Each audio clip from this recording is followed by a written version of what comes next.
All right, everybody. Hello. Welcome to another episode of the Not Tuesday show here on twitch.tv/ultra. I should erase that thing up on the top of the screen. It is definitely not the Tuesday show anymore, but we'll figure that out at some point in time. However, what we've got going today, I've called this kind of like a new segment here. I'm just calling it FGC History because that covers all sorts of stuff. But I figured going over an old video game like Vampire Savior could count, and we can just talk about all the really cool things about this game. And again, I really just kind of want to go over why it is that I love this game so much. And by the way, shout outs to this collection here. You can actually do English or Japanese version of the games, which is really sick. And look, it even changes the logos at the top of the screen, which is really cool. So this is obviously Capcom Fighting Collection. So like if I come over here, this is the new Capcom Fighting Collection that just came out recently. I picked this up here, and obviously there's a lot of games here. There's a lot of gallery and stuff here, so for each game you can actually see. So for example, if I go to the original Darkstalkers, you can see all this official art and everything, and we'll get into the art in a little bit because I definitely want to talk about this. But what I really just want to do is just talk about Vampire Savior, and actually it's really about the Darkstalkers series overall, because the craziest thing about it is one of the things that people probably aren't aware of, Vampire, which is Darkstalkers, Night Warriors, which is Vampire Hunter, and Vampire Savior, which is Vampire Savior, are three very different games, okay? These games, like when you talk about like how Guilty Gear went from Exerd to Strive, and people are like, what has happened to the game, you know? Darkstalkers to Night Warriors to Vampire Savior are very significant changes. And in fact, the characters themselves went through significant changes. Darkstalkers to Night Warriors was more of a big system change. But then when they went from Night Warriors to Vampire Savior, they really just kind of re-looked at every character and tweaked them and did all sorts of crazy things. In fact, if you guys know Felicia from, for example, Marvel vs. Capcom 3, she's got the Sand Splash attack, which only exists in these two games. It's like considered one of her signature kind of moves, and she doesn't even have it in Vampire Savior. Like, the amount that they've tweaked these characters is pretty significant. Now, what's gonna happen here is that the way that this is set up on Capcom Fighting Collection, every game does have a training mode, and you access that by coming here and hitting start button, and that'll bring you to training mode. If you hit the regular button, that'll bring you to the regular battle, like so. Now what I'm going to do here is, what I'm going to do here is I'm gonna save state this. And now we've save stated this so that anytime I want to come back and mess with this, I can. But for now, let's go ahead and just go to the Ninfrendo, nice. Let's just go to the training mode here, and let's just talk about the way that this game started here. So this game added a couple of new characters. The new characters that were added to this game were QB, Jeddah, BB Hood, and Lilith. And because I'm on the, interestingly enough, am I on the Japanese? I thought I was on the Japanese version on this. Let's see. Oh no, I guess I'm on the, I guess the training mode is automatically English. Did I have the English mode? I guess I did. I guess I just had it on English mode this whole time. But these four characters are brand new, bringing the total of characters in this game to, what is it, 12, 13, 14, 15 characters. 2 characters from the previous game are missing. 3 characters from the previous game are missing. Donovan, Witzel, and Pyron are missing. They are on other versions like Vampire Hunter 2 and Vampire Savior 2, but those versions don't really, I don't want to say that they don't exist, but like they're kind of like janky versions. And if you're wondering, like honestly, if you're wondering about this, like if you're coming in here and you're like, I really want to play Darkstalkers, I've heard all about this game, which one should I lean into? So there's Darkstalkers, as I said, which is also Vampire. Night Warriors, which is Vampire Hunter. Vampire Savior, Vampire Hunter 2, and Vampire Savior 2. And if you notice, they have no English versions. These games were created by Capcom as a means to basically use up the giant excess of CPS2 boards that they had left and couldn't get rid of. So they created these 2 extra games to sell to arcades, kind of as a way to eliminate their excess stock of CPS2 boards. Basically, they're tweaked versions of Vampire Savior. Both of these are very, very tweaked versions of Vampire Savior. Despite being called Vampire Hunter 2, is it like Vampire Hunter? No, it's Vampire Savior. Okay, so technically it's Vampire Savior, Vampire Savior A, and Vampire Savior B is kind of what you want to call these. However, nobody plays these versions because, like I said, these were late in the stage. Very few people picked it up. Very few people played these things. There are some interesting things about them, such as Donovan and Pyron and Huitzel being back available in some of the games. But Vampire Savior is the one with the most predominant scene right now. If there is a game that you want to get into, this is the one that you're going to want to get into. Vampire Savior is the one that you're going to want to learn. There is a ton of great people out there who will also be able to help you learn the game, such as Dyer in the chat, VSAV Dyer that you see in the chat right now. He's one of the best guys that you can contact and have the ability to learn about the community and such. There's a lot of guys out there, they're all willing to help. They're all super helpful about learning this game. Yeah, the wiki makes it kind of clear that VSAP 2 and VHunter 2 aren't worth playing.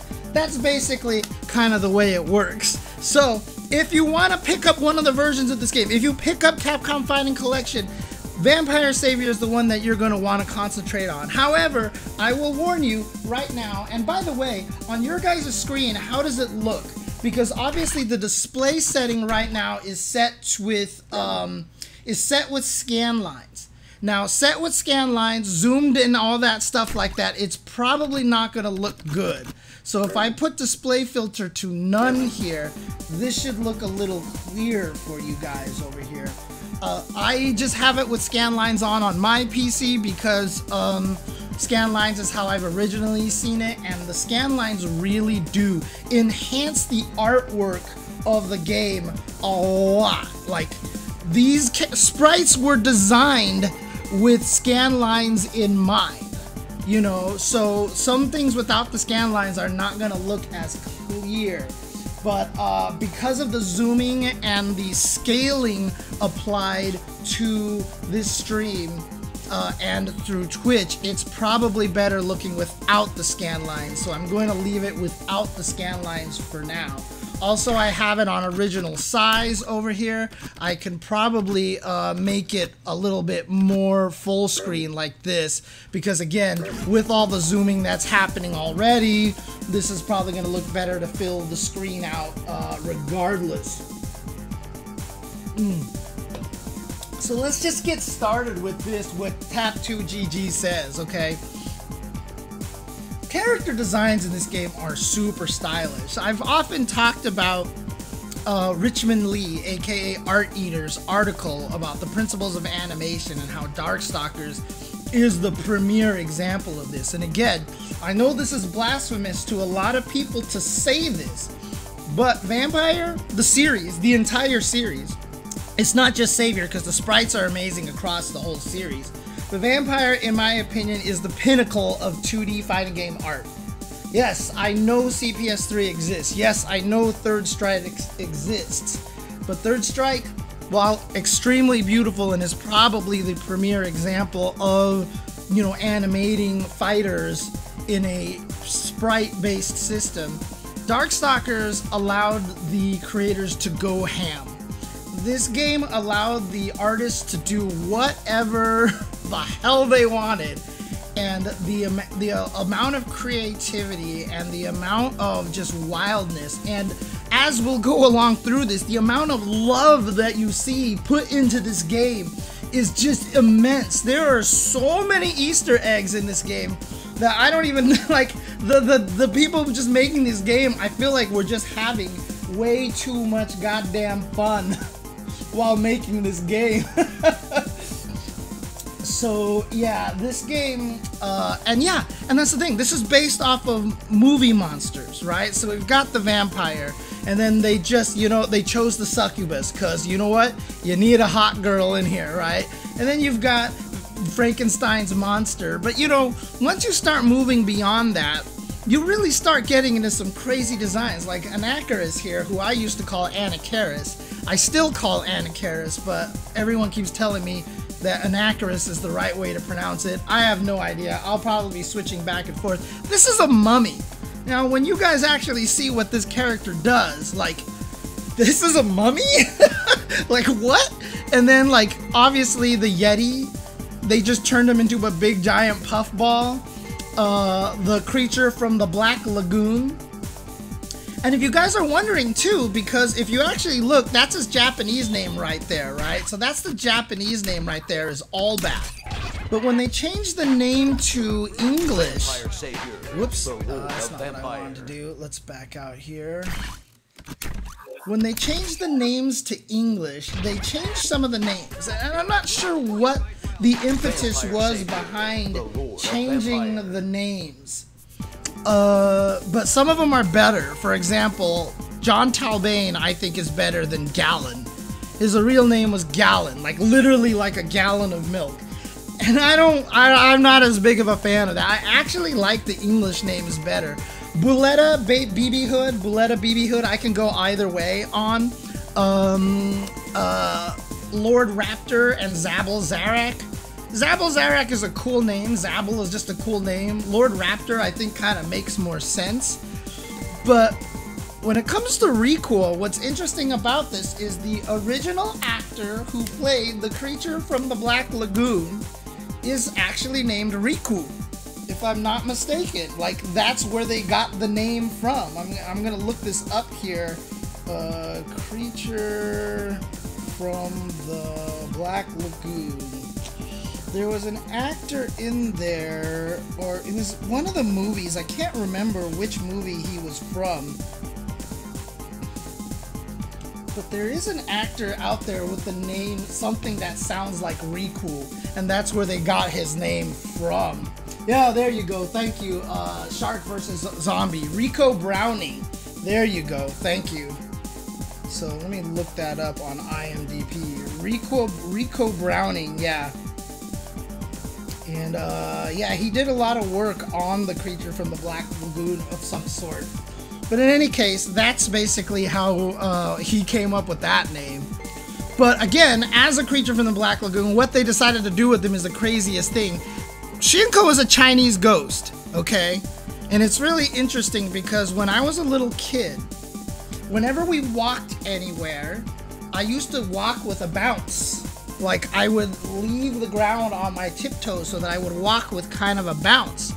And my mom, who was very superstitious, would always yell at me and my brother for doing that and insisted we walked very flat-footed so that we actually didn't bounce when we walked. The reason for that is because Chinese ghosts walk on their tiptoes. So while walking on their tiptoes, if you bounced a lot, that meant you were walking on your toes a lot. So it meant that you were gonna die or something. It was a superstition, you were a ghost, whatever.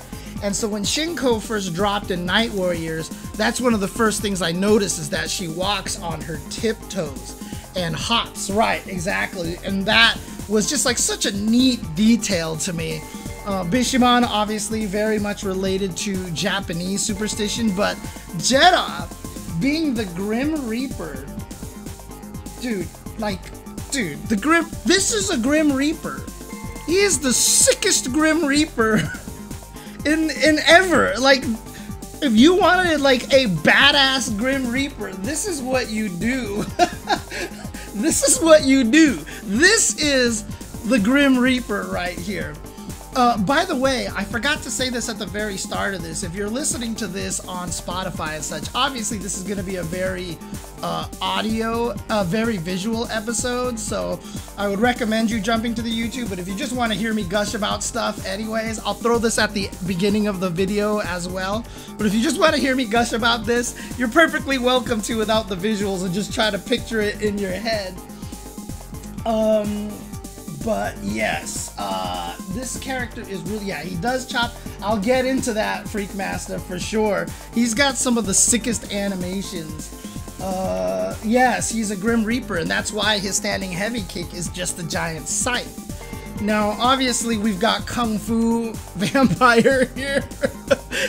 And again, dude, like, I can just, like, I want to go through every character, but like, I swear I just want to like jump to the characters that I love the most right away. So for example, Baby Bonnie Hood, I think, is probably the pinnacle of like fighting game animation, right? Because before I get into that, I want to talk about something. And again, sorry if you guys are just sitting here watching me on the character select screen here. But the reason, one of the things I like about Darkstalkers the most is its perfect blend of a lot of different emotional elements. The game is extremely violent. It's extremely sexual as well. I mean, look, right? There's a lot of sexuality in this game. But there's also a lot of humor in this game. There's a lot of just outright, complete, utter silliness in this game. And we will get to that point at some point. And then the last thing is, this game actually has a lot of sadness in it. Yes, Peter0611. There's a lot of sadness in this game as well, which is why I keep thinking if they tried to make a new Darkstalkers, I don't think that this game would actually work. I don't know if somebody could reproduce that kind of feel to it. So let's just go with BB Hood first, okay? Because again, I do personally think BB Hood is one of the greatest character designs in all time. And God, like, again, I don't even know where to start. Like honestly, I don't know what order to go into. Like, I don't know if I just want to go through each character one by one, or if just in case I end up gushing forever on stuff, that I want to go through it like just through my favorites first, etc, etc. But what we're gonna do here is we're gonna do BB Hood, because as I was saying, I think BB Hood is probably one of the best animated characters of all time, and was kind of one of the first ones to be animated with this gimmick in mind. So let's just go ahead and take a look at this. And what I'm gonna do here is I'm switching to the War Agony stage here, okay? War Agony is probably one of my favorite backgrounds in this game, which is very odd because it's a very simplistic stage. Now obviously another one of them is probably my absolute favorite, but we'll get into that in just a little bit. But War Agony is one of my favorite ones because, as I was talking about, Darkstalkers is really good at mixing all the different things: the violence, the sexuality, the silliness, and the sadness.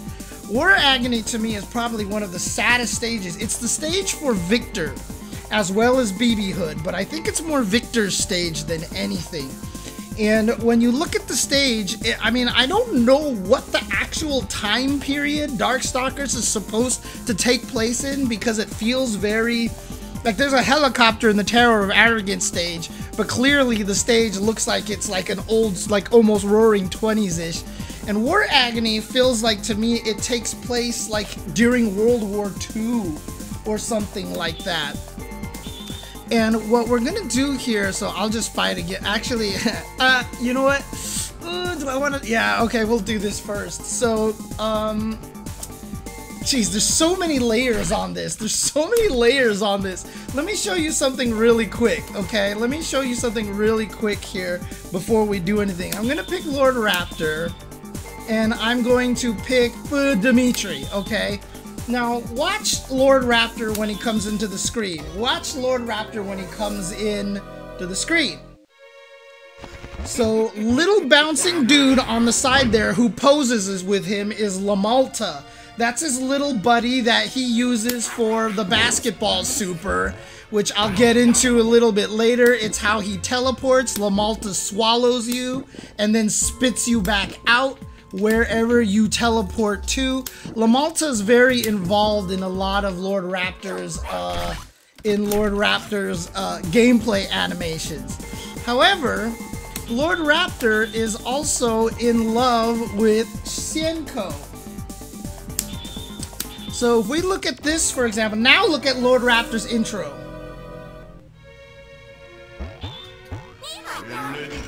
He's in love with Shenko. You saw how he came out and was in love with Shenko. And if you look at it very closely, Lamalta doesn't approve. Like, look at Lamalta's expression on compared to what he normally looks like. Like, Lamalta actually comes up and is like, dude, what is your problem, dude? Like, for that, even just that little subtlety, like, he doesn't come up and he's not looking like, yeah! He looks like, what the hell is your problem, right? And so, literally, they just threw that animation in there. And the reason why I'm showing you this, because now I'm going to pick BB Hood and I'm going to make Lord Raptor the bad guy. Watch Lamalta now. Watch Lamalta.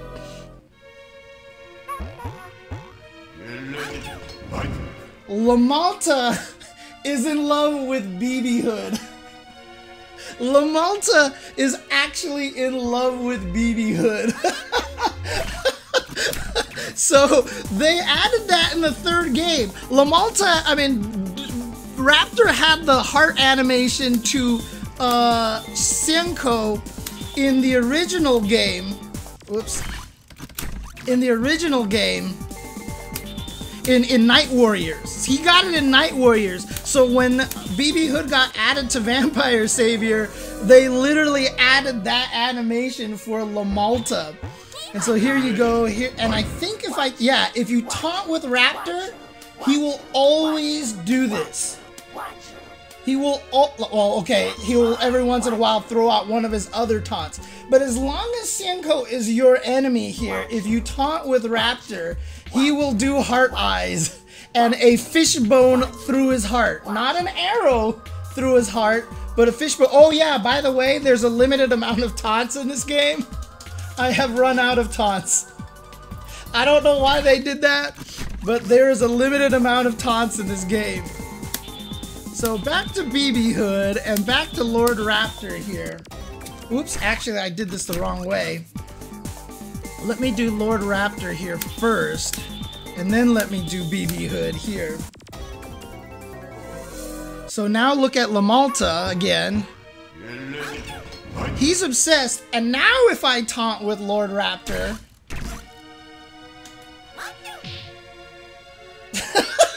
Lamalta comes out and does his hearts for BB Hood, and then Lord Raptor kicks him and is like, what are you doing? Get out of here, I'm fighting, do you mind?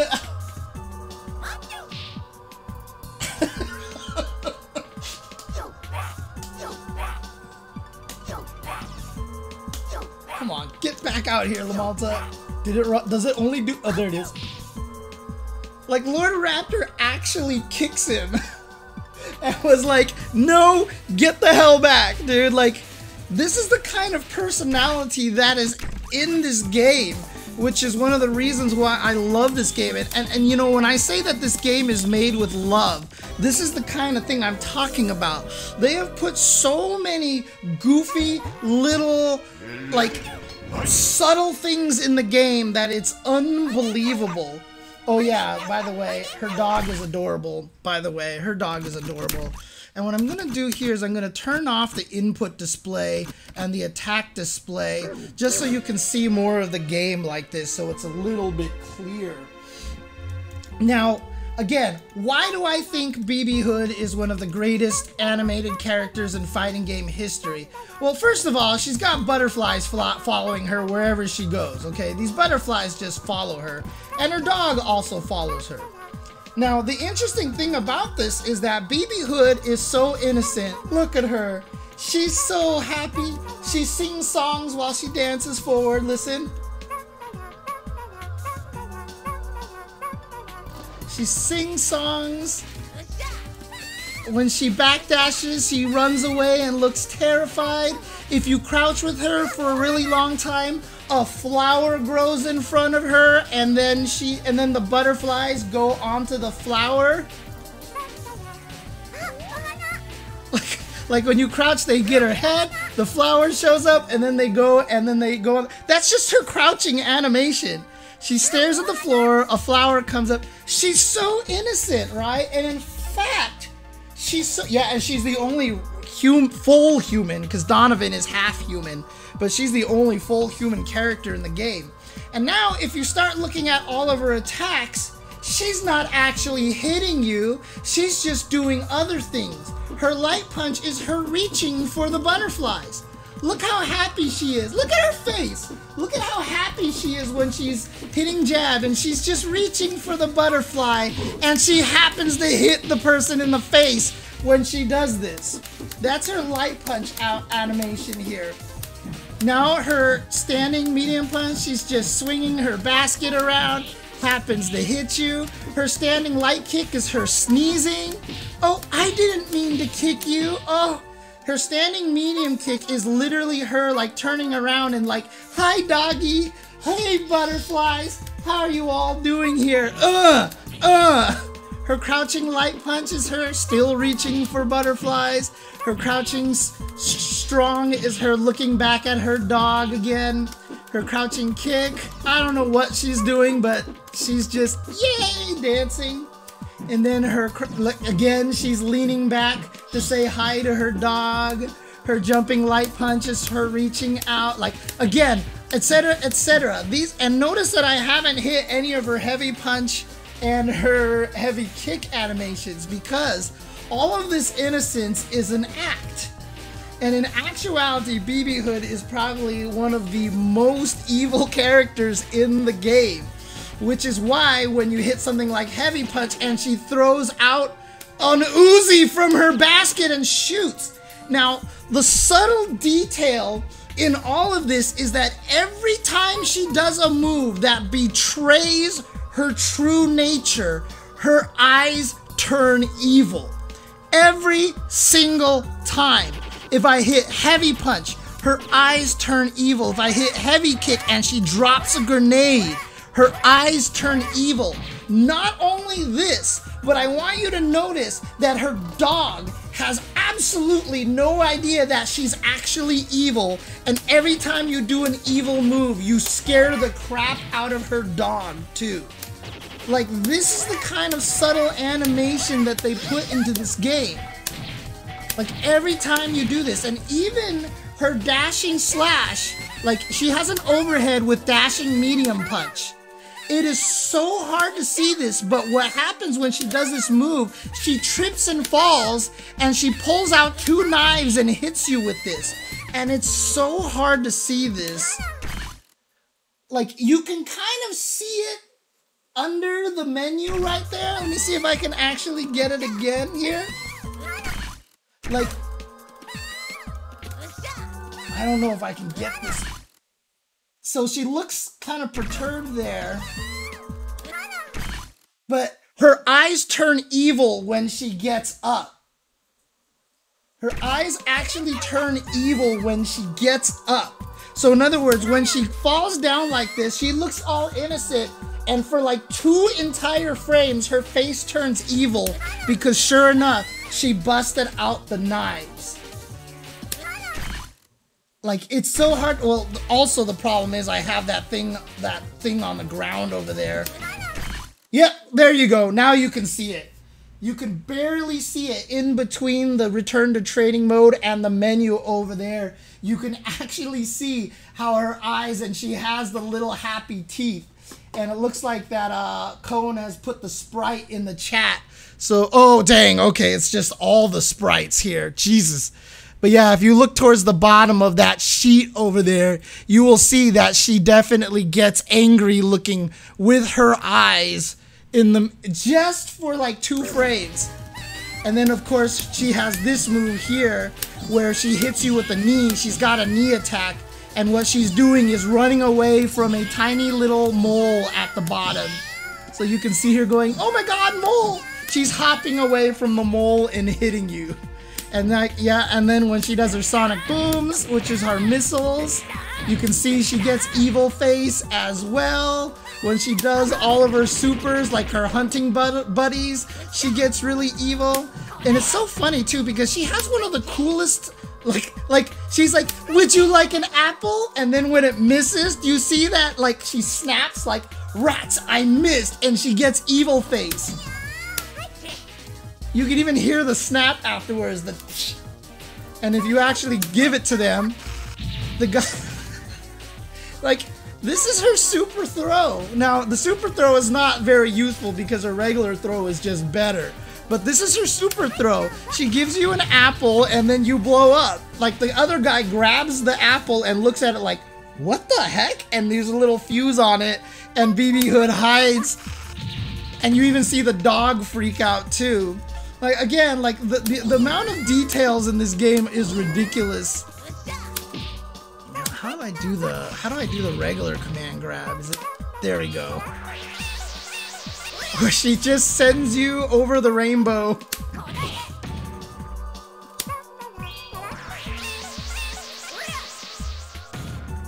And then she also has Granny Memories of Grandma, where she grabs you.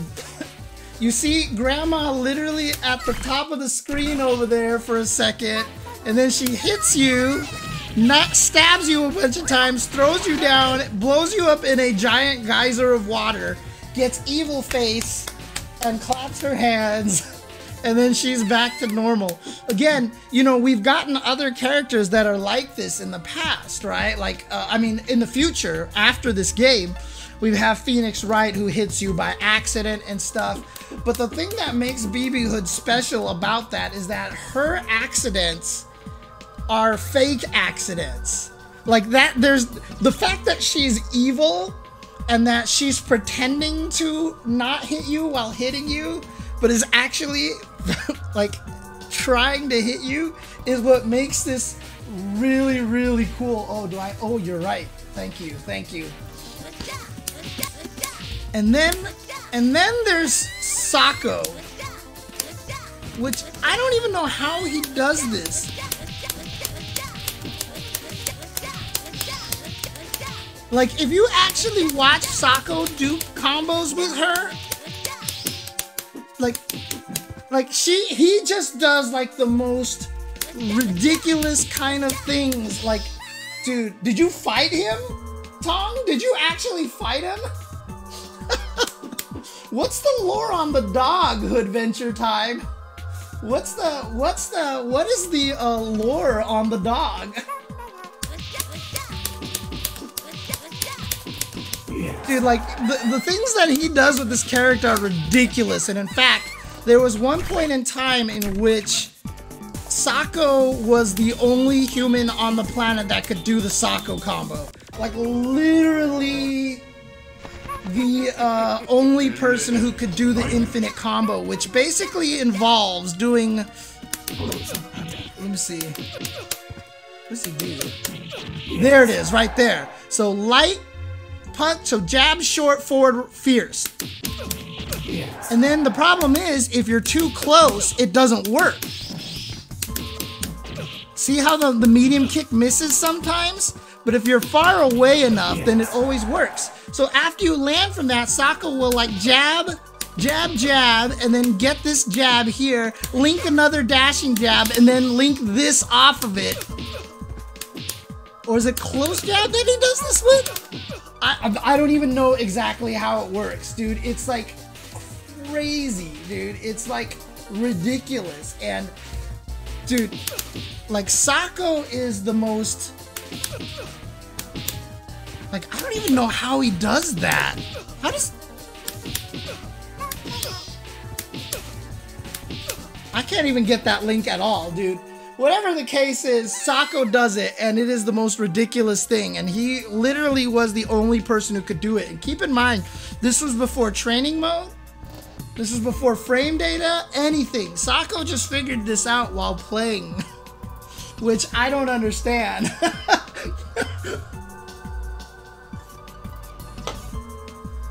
No, it's regular VSAB. It is definitely regular VSAB. And yeah, Sako is just ridiculous, and he would do that, and the jab, and the dash jab, and all this other stuff, and it's just crazy. I don't know how he did it. I honestly don't know how he did it, but also, one of the things that's to note about this game is that this game does have chain combos, right? Like, it's the zigzag series, so it's jab, short, strong, forward, fierce, roundhouse, or light punch, light kick, medium punch, medium kick, heavy punch, heavy kick. As long as you do anything in that order, it works, basically. You can skip buttons in between, etc., etc. But if you do that, like, my crouching strong is cancelable. My crouching strong is cancelable. However, if you do a chain, moves are no longer cancelable. See? I can't cancel this, so they didn't want you to be able to do that. However, a lot of the times you can actually link moves together. I'm pretty sure she can do that, or is it just off of jab? I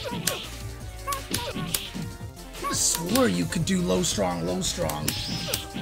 I'm pretty sure, unless somebody else remembers what it is. Easy link, but I can't do it. I'm spoiled by button holds and stuff like that. Oh, it's just jab jab. Okay, just there you go. Okay. I could have swore she could do 2 crouching strongs for some reason. I could have swore she could do that, but I guess I was wrong. I might be thinking of some. Oh, there it was right there. I did it. Probably a 1-frame link.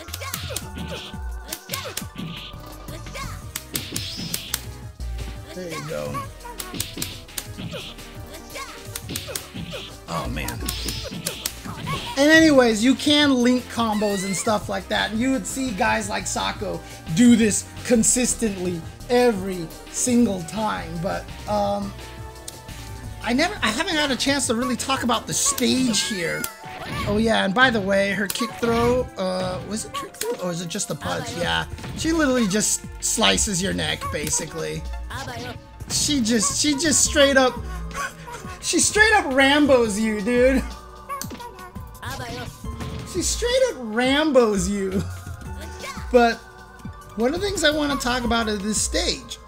I was talking about like the sadness factor, right? Before I got distracted by the Raptor loves Shinko, Lamalta loves BB Hood stuff.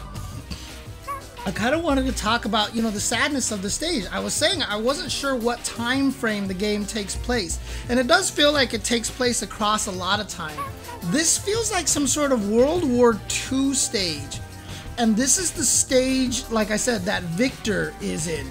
And Victor, if you obviously know anything about Frankenstein and Frankenstein's monster, he's somebody who's always hiding from people because he doesn't know, like, because they won't accept him. They're scared of him. They're terrified of him. And so here's the stage with basically a war-destroyed, like, London, Germany. I'm not sure where this is, but it's obviously a war-destroyed place. But again, like, there's phone lines in the sky and all this stuff. And so it's not that long ago, but you can also see the airplane bombers going across the sky. So it's like this whole place has been bombed. And so, like, if you actually look at the top of the screen right now, you see the airplanes going by. And like, there's just this like indication that this place is destroyed and it's abandoned. And that's why Victor is actually just chilling in this area. Not only that, but the music here is really good. I love the music here, and it is some of the most intense bass that you've ever heard in any of song. but it's also, again, like, it's fitting for a fighting game music, but listen to this. It's not exactly, like, hype. In fact, there's a lot of sad parts to the music in this. Like, if you... I'm just gonna shut up and let you listen to the music for a second.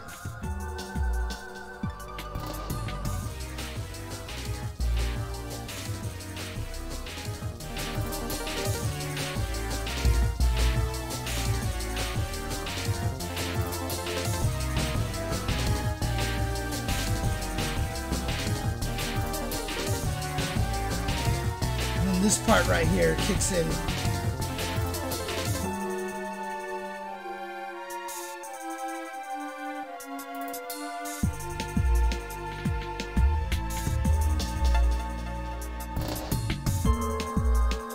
Like, legit, that part of the song actually gives me chills. Like, legit, that part of the song gives me chills. Like, because it's just like, all of a sudden the tone of that song changes, right? And there's a lot of dread in there as well. So again, it's just like the whole package of this game. I have this character who is clearly a very silly character who's literally murking you with knives, and in this stage that evokes a lot of sadness in the stage. And this is what I mean by, like, a lot of people have asked me, James, don't you want a new Darkstalkers game? And my response is almost always, I'm good. I'm good. Because I'm so scared of them, like, ruining this. Like, honestly, like, I don't know if they could replicate this again. I don't know if this is just kind of like a happy accident that it all just came together perfectly, right? Oh yeah, and she doesn't summon German soldiers. It's like Robin Hood, right? Like, it's Robin... Oh, okay, it's Robin Hood and a soldier. And I don't know why they're so gigantic. But they're there. And, yeah, that's her super. And then, obviously, there's the dark forces in this game, which are basically like V-triggers, but are very short. They last very short, and they just cost 1 bar of your meter. You can go into them, and then you can exit them too if you just want to. You can leave them by inputting the same command again and just come right out of them, basically.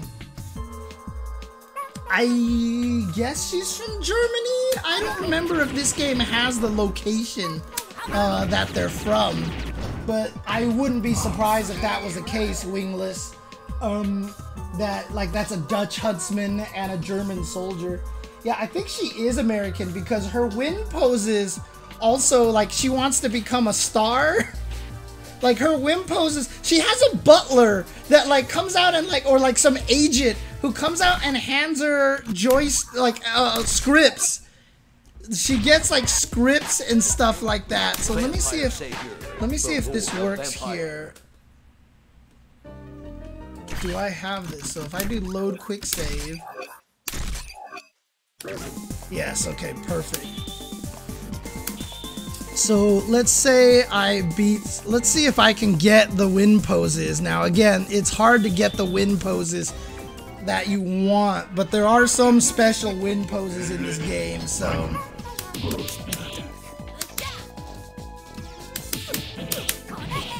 Dude, I remember on the Saturn version, I used to be able to do this really easy. I wonder if they if the Saturn version is just like different timing or something, because I used to be able to get this can you hold the button for it?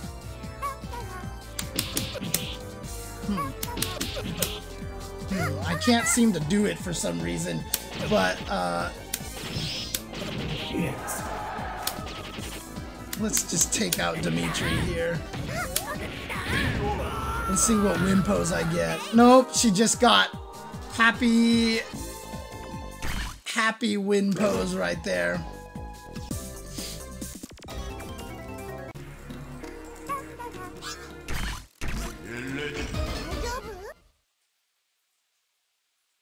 Dude, there's so many crazy things going on in the backgrounds that we'll get to in just a little bit.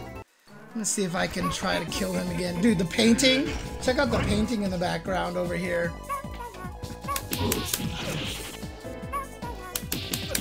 Like it goes all evil. Like the painting actually transforms into evil vampire. So, special moves exist in this game. If you do the special move with 2 buttons, it does an enhanced version. Unlike modern games which call those EXs, in Darkstalkers they're called ESs. Because every character also has moves that cost meter that have no normal version. So for example, if I do this super here, there's no normal version of that. The ES moves make you glow blue. The EX moves, which are the extra specials, which are basically the official supers in the game, make you glow kind of rainbowy. And those are called EXs. So in this game, the enhanced specials are ES, and then the extra special are the EXs, basically.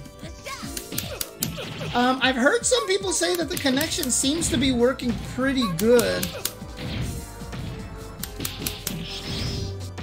Let's see if I can... Oh!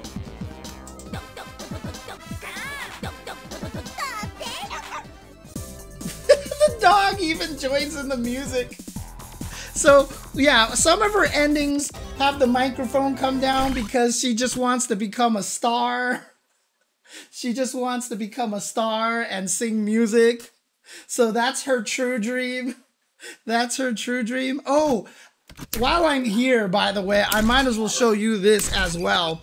One of the coolest features in this game was that there was this thing called shadow in the game. There's a thing called shadow in the game that if you come over here to random select, hit start 5 times, and then pick your character, you get a random character. But hey, look, what is that behind Bishomon? Honestly, what is going on right there? That's a good point, Cone. I should just do that. Save right before victory, and then I can switch between the two different things. Now, what Shadow does here...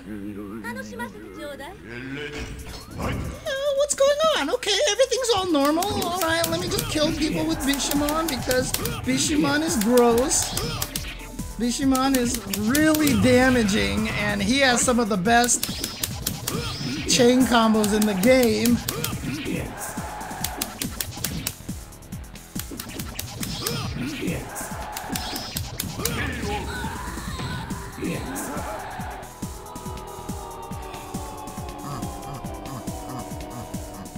So that noise, that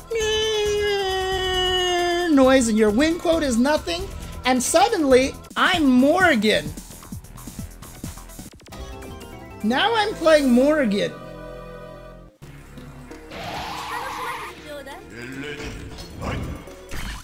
And you heard all that noise of that things and the laughing.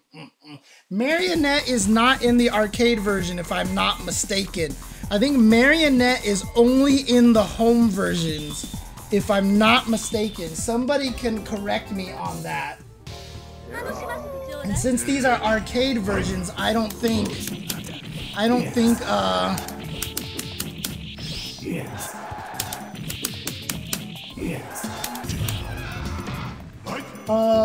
Marionette forces you into a mirror match no matter who your opponent plays.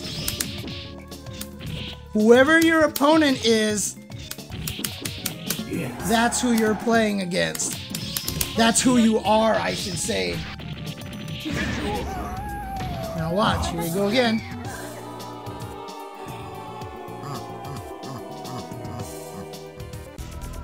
And now, I'm John Talbane. So this was like a secret character in the game. So basically, Shadow possesses whomever you kill, and you play that character in the next fight. Even versus, and it's just such a cool idea. It's just such a neat idea. I love it. It's so good. Vampire Savior, the Lord of Vampire.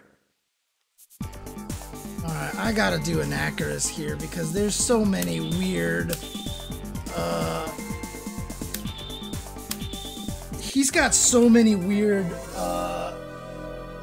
things. Like, okay, by the way, this stage,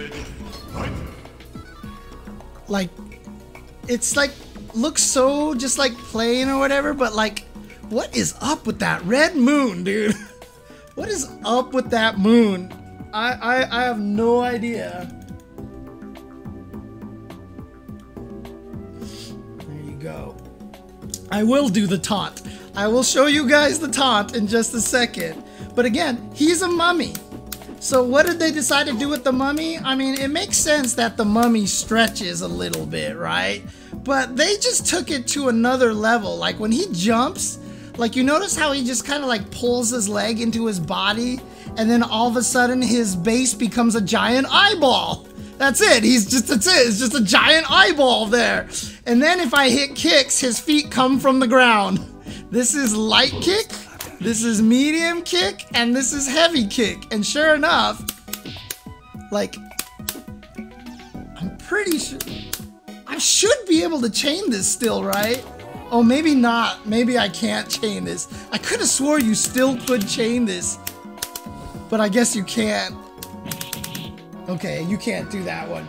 But yeah, no, his floatiness is really weird. But if you notice, he does this floaty thing if I jump diagonally. If I neutral jump, he does this. And when you neutral jump, he can just flying saucer. If I hit up again, I go to another level and I can hit down and come back down. Whee! Whee! Hang on. Oh, that was his taunt. He does a taunt and little things come out of him. And yes, he has sarcophagi because he has the ability to drop a sarcophagus with down, down, and any button. And if you notice, every time I do it, they get further and further. So he has this ability to kind of zone the screen with this that he wants. And yeah, his weight is going to change no matter what. Health bar, auto recovery. Let's just give the other guy his health back. Now, Darkstalkers in the original Darkstalkers was the first game that they decided to give characters like Raging Demon special moves. So the Raging Demon special move actually started with Morrigan, and this game had a ton of them. This game had a lot of them, and in the original Darkstalkers, Anakaris had one of them. By the way, this is an overhead, yes. So he has Dhalsim drills, but they're overheads. And look how fast they are. And not only that, but he also has this. He can dive straight down. So while it looks like I can overhead you like this, I can also do empty low.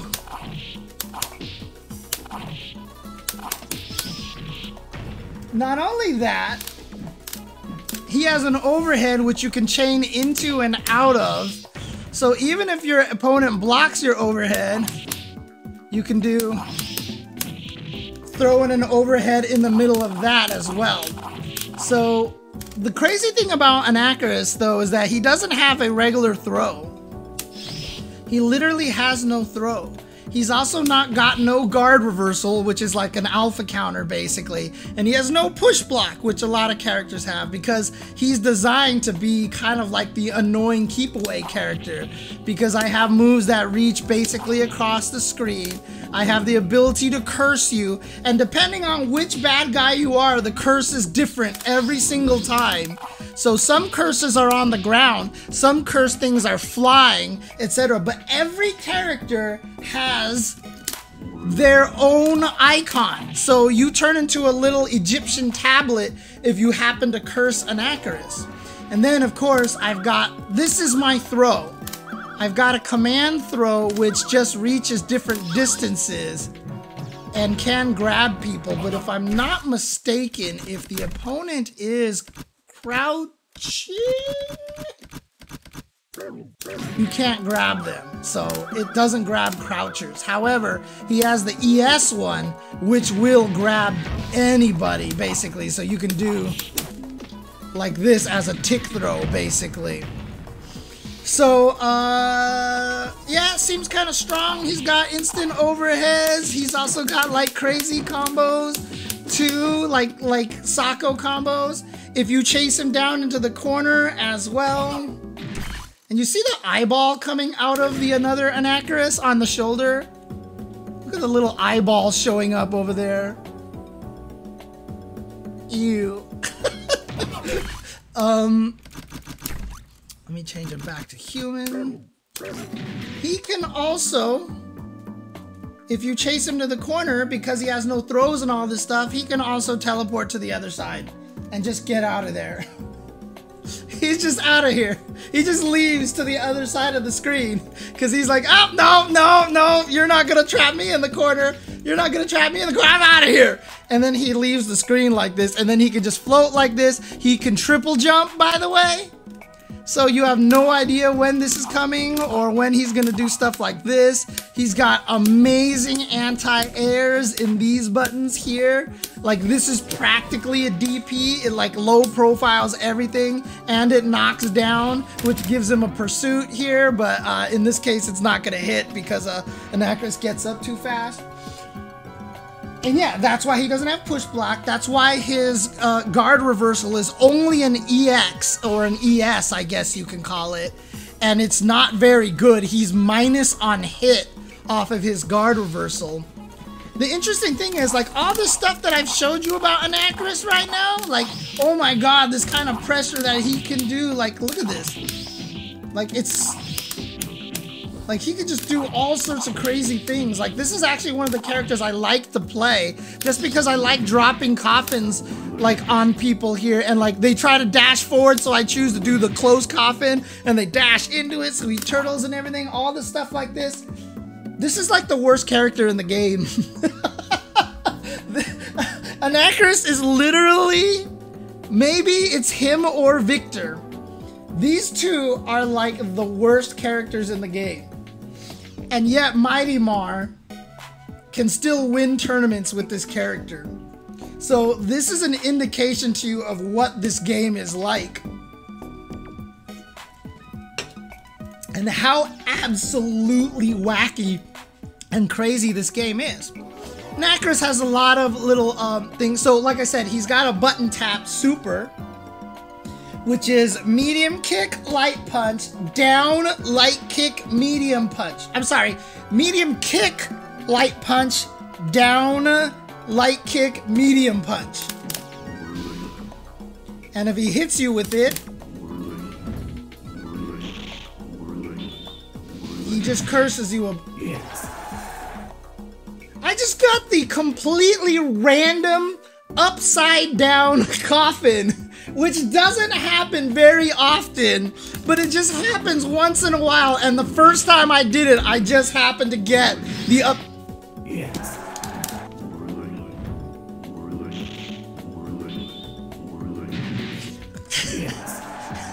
Maybe they changed it on this particular version so that the upside down is the comp. No, it's not. It's not. It's not supposed to be upside down. But just every once in a while, randomly, it is upside down.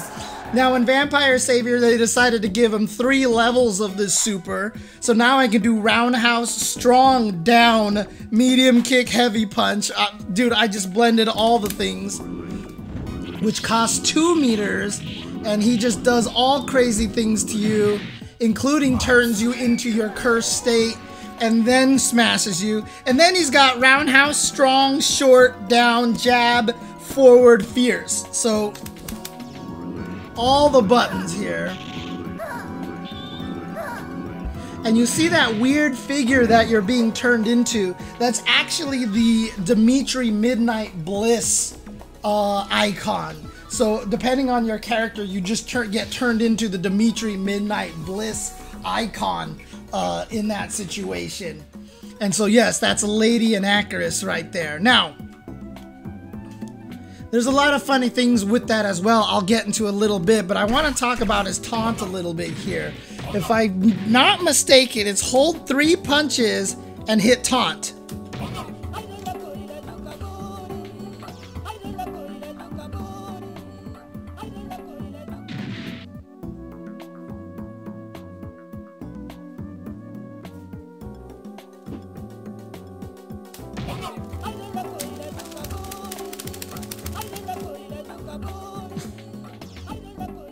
Why is this in here? It just is. It is. Now, here's the funny thing. So, we know Anakaris' taunt looks like this, right? So, if I taunt like this, and I try to taunt with the another Anakaris, look what I just spit out. If you are in an Anakaris mirror match, and one of the Anakarises does the special taunt. Oh, I ran out of taunts.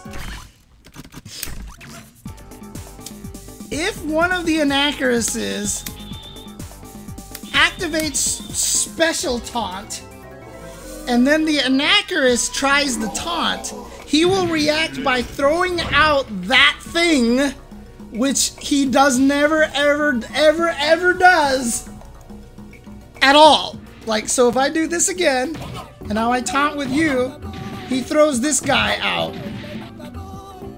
I don't know if this sprite exists anywhere else except for that.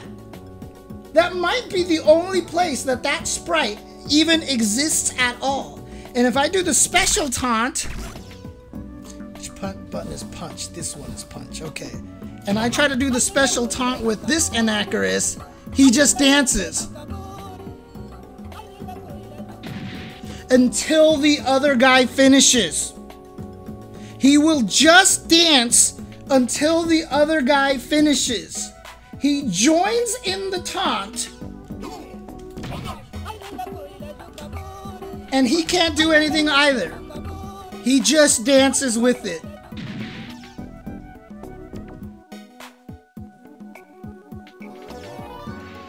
My suspicion is that there's not enough memory or sprite power to control two of those parades together, and that's why they did that. I'm pretty sure that's probably the logic behind it, but that is the case. That is something that happens there. Now, I also want to show this as well. Whoops, that was not what I wanted to do. Dude, I mean, when I have a chance, I'll just go into Richmond's article and link it here, because you guys, everyone who hasn't read it should read it, because there are some subtle animations in this game that are just the most beautiful things in the world. Now, I want to show you some funny stuff with Anakaris here. And if I made a modern Darkstalkers, I would definitely utilize this feature to the nth degree. But there are, quote, fatalities in this game, essentially. They're not actual fatalities, but basically, if you kill people with certain moves, you get, like, special ways for them to die.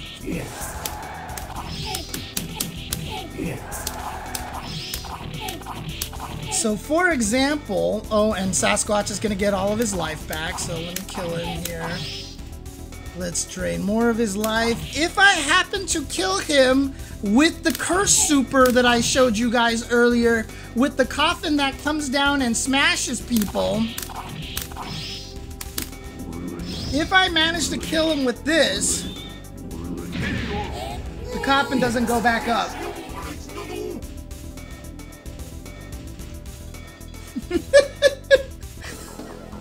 That's it.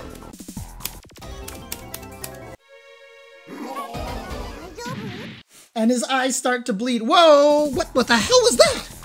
Spinning Anakaris.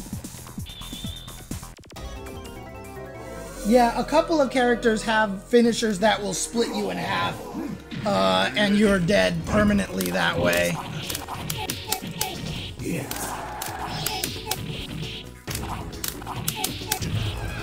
Now, watch this really quick. I'm gonna kill him normally here, and watch Anakaris' win pose here. By the way, Sasquatch versus Anakaris is like a 8-2-9-1 matchup. This fight sucks really badly. This fight sucks really badly. Okay, so here's the win pose. Like, here's one win pose. Okay, fine. Normal Anakaris win pose. Cool. That's great. Neato, James. That's a nice little win pose over here. Now what I'm going to show you is that if you are playing Anakaris and you feel like doing this for no oh yeah, I should also show you what the different curses look like as well. Again, everybody has a different state of being cursed as well. So she just turns into this little thing and I don't know what it is. Oh yeah, and her dog always gets really sad whenever you hit her. So every time you hit her, the dog is like, no! No, my master! So the dog is really upset. But every character has a different electrified animation, etc., etc. Now, the funny thing about Anakaris here is that if you kill somebody with Anakaris and you hold light kick, I believe it's light kick, it's either light kick or medium kick, but hold light kick for his win pose, basically.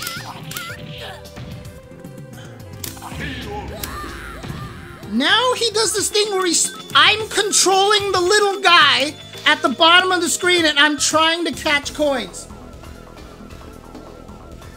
Like, he starts spinning coins and I'm controlling the little guy on the bottom of the screen, and whenever you catch the coins, I'll do it again so you can hear it.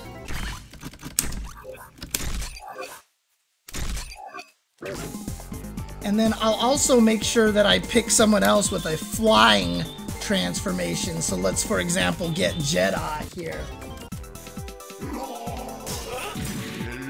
So if I curse Jeddah, he turns into a little flying crow, basically, that I can just smack on the head like this. Yeah, and there's not much you can do. The flying ones suck. If you're a flying character, if you are a flying curse, you get beat up by this really badly. The problem with it is the heavy one is really delayed. You see how long I'm up in the air? If I do the light fireball, I recover much faster, but you see the curse is much shorter. So you can use the light one as a zoning tool, but you use the heavy one if you really feel like you have a call out on them. Now listen to this, okay? Listen to the sounds.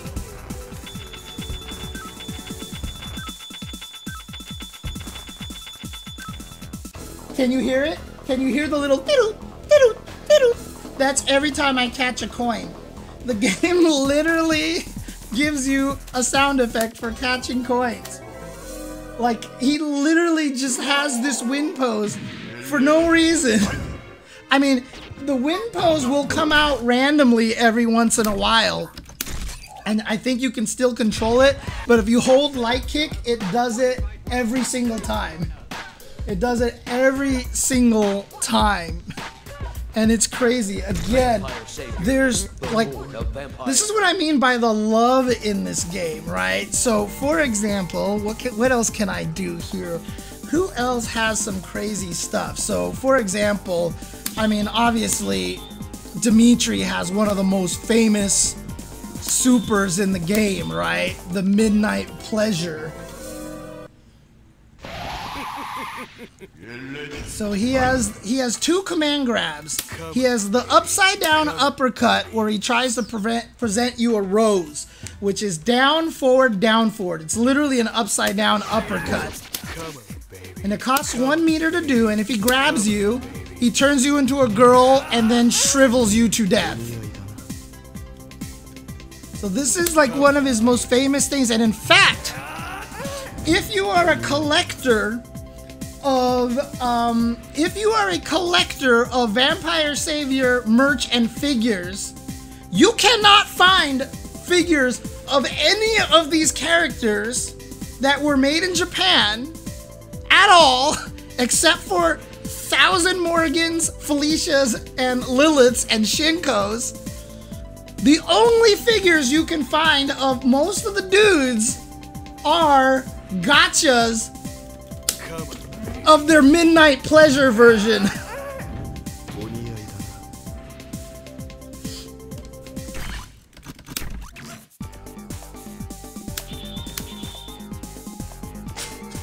Like, I want a Bishomon, I want an Anakaris figure so badly. Like, I want a Victor figure, dude. Like, come on, dude. But see, you only get the chicks. Now, of course, if you're grabbing other... If you're actually grabbing, like, if you're actually doing the Midnight Pleasure to women in the game, it depends on who they are. Different things happen. For example, BB Hood becomes an adult. Felicia goes Broadway. Weirdly enough, Lilith goes into pajamas. I'm not even sure why. I think,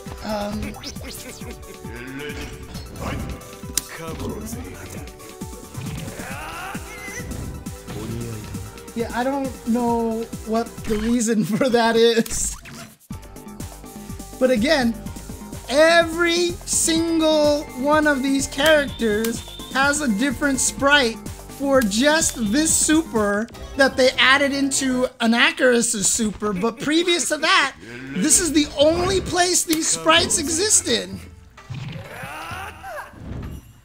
And see the shriveled up sprites? Those shriveled up sprites after he sucks the life out of you?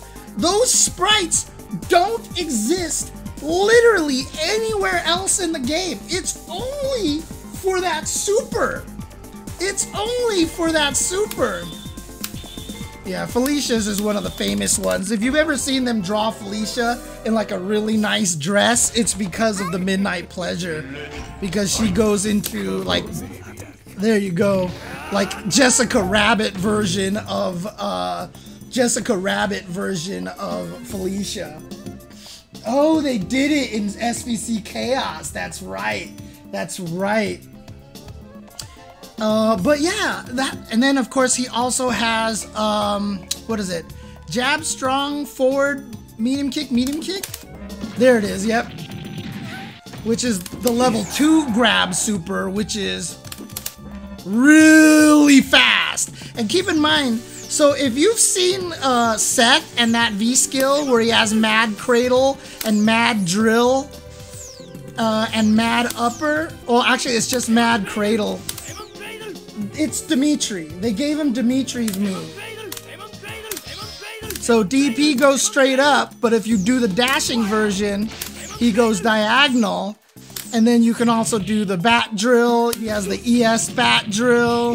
He's got a dashing uppercut. But the crazy thing about it is every character in this game has a command throw, right? Dimitri's is a 360, yeah. He actually has a spinning pile driver. So you can actually go from invincible to command throw, right? So you can just go from invincible to command throw, invincible to DP, and he can do it from his backdash as well. So whenever I use Dimitri, I turtle the fuck out of people. I just backdash in the corner like this, and if you come anywhere near, I just DP like this because on block. Oh god, come on, baby. Oh, and hairspray. Let's play. Come on. Dude, so cool. But yes, Kung Fu Vampire. So, me and my friend used to laugh about that move a lot. Like, it was just, like, whatever the hell he says. And if you look at his command list, that move is called, well, they called it Dark Side Master. It's called Batmaster, right? That's literally what he's saying. He's actually saying, I'm Batmaster. And like, when me and my friend figured that out, we were like, whoa, he actually just says, I'm Batmaster. I'm Batmaster. Like, that's literally what he says, dude. But yeah, that's another input. So jab, strong, forward, medium kick, and you can actually just do it out of the teleport too. So if the opponents are not ready for it, you can just dash and then grab them and throw them like that with a pretty damaging super. It costs 2 meters though, so that super in particular is expensive, but really, really fast. Oh, it definitely sounds like Buttmaster. It definitely sounds like Buttmaster. I'm just gonna do this because it's my favorite stage, right? I promised Raph that I would gush about my favorite stage. By the way, Felicia and Anakaris have a special intro. She does not normally do this. But if these two fight each other, she starts on his head and comes down off of the coffin when he shows up like this. But this is Tower of Arrogance. This is my favorite stage in the game. Because if you look at it really carefully, yeah, you're fighting on the side of a building. That's the street down there. And that is a helicopter. And by the way, shout outs to the art team. They do a lot of the thing where they draw the buildings so that they curve up, so they automatically look like they're taller and like gives you that kind of perspective like you're looking up. But yeah, those are car lights down there. And you're fighting above a helicopter on the side of a building with these gargoyles here. I don't know if this is like Dimitri's corporate building, which makes no sense, but there's definitely a bat on the side of the building. But yeah, this is a stage. And the first time I really looked at it and was like, wait a second, are they what? And like, this is seriously like my favorite stage. Dude, you like the little chalkboard scratches?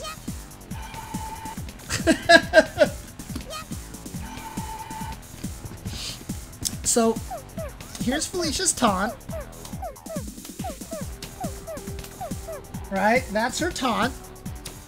And if you're next to somebody and taunt, her taunt becomes a command grab that does 0 damage.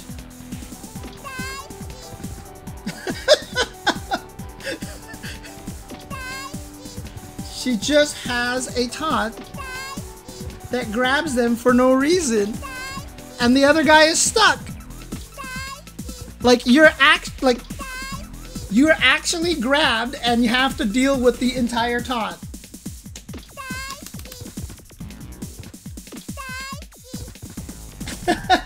Oh, did she say "I love you" in Japanese? Is that what it is? I ran out of taunts. Wonderful. Okay. But everybody in this game has unique time over tide poses. So if both characters, you know, if the energy is tied at time run out, you have a pose. Obviously, everybody does. That's common in fighting games. However, no, that is incorrect, Seiru. Bishomon also does. But Felicia also has another thing that if you jump on the head of the opponent and let go of the controller, she triggers the time over animation and just chills on you. The other guy can move and bounce her off, but if you notice, she bounces straight up. So if I do nothing, she'll just fall back onto my head.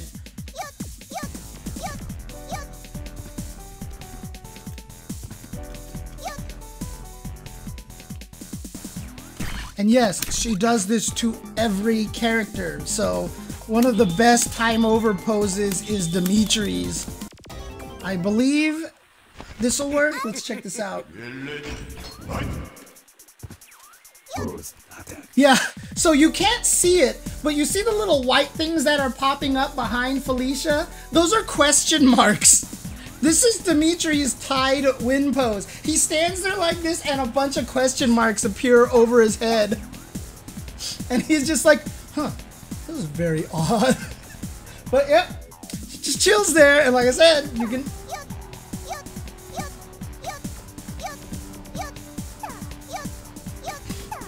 She has the ability to charge her own meter, which I've always called Cookie.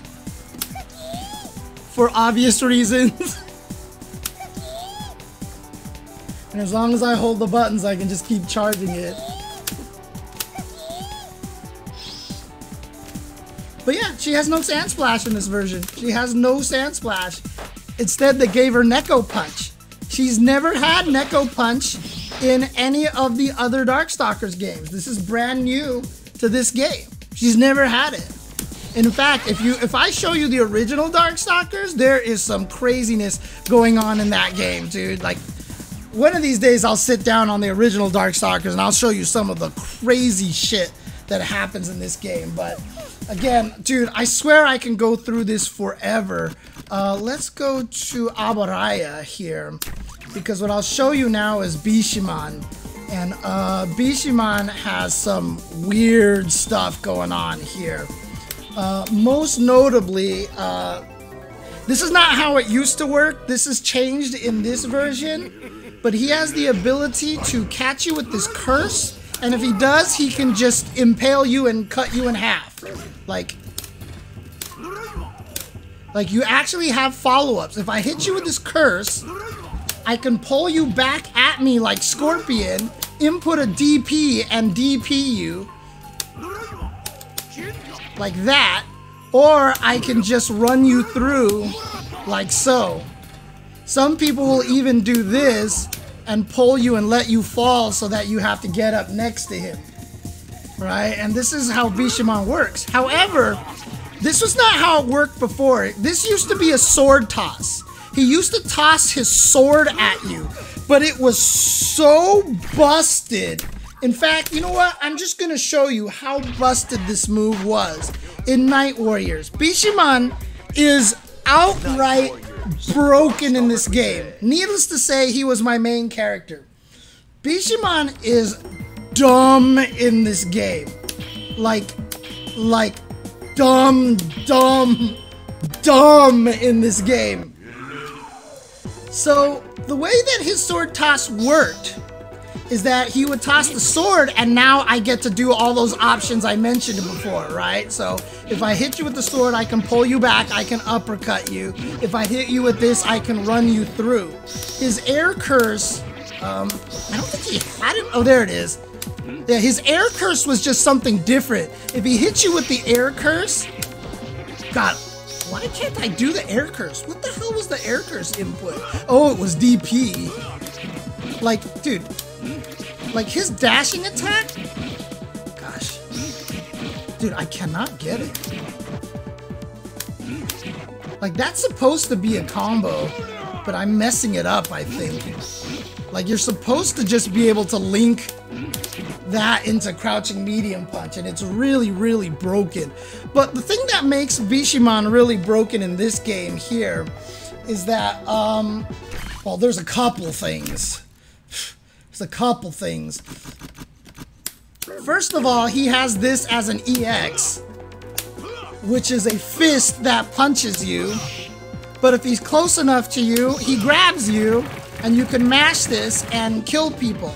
It's also comboable. Whoops. Like that. It's also a combo. And also, if the opponent happens to be blocking...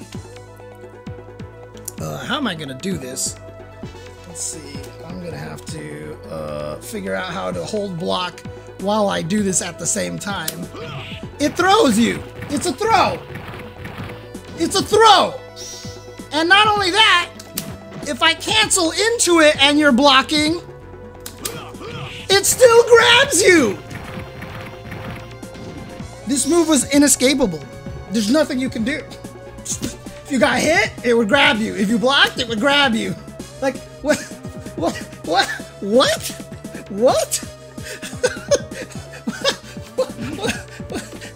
I don't understand. Like, what? Why did they do that? Yes, this game had traditional rounds. This game had traditional rounds. So block all. Let's put him on crouch here. So now he's blocking here. So if I do this, yeah, I don't care. I grabbed you. Whatever. I don't care. I don't care. Now, that's not even the extent of what makes this guy broken. So if I put the opponent to jump in this game here, if I throw the sword and I miss him, so I'm stuck. Like, look at Bishomon. I'm stuck until the sword comes back, right? So you're like, okay, that's fine, that's fine. The problem is on block. You see that? if the sword comes back, I'm free. It's basically plus. Look at that. And then I can do this and keep the pressure going. And then if I do this, like, basically you just rush people down all day. This sword was super broken. This sword was dumb broken. Now, the thing that I want to show you, and it was my absolute favorite move, like, of all time, is that he has an ES sword toss. But if you hit them with the ES sword toss, it makes the opponent commit suicide. You grab him, you throw the sword, the spirit goes with the sword impales you, the spirit then makes you kill yourself.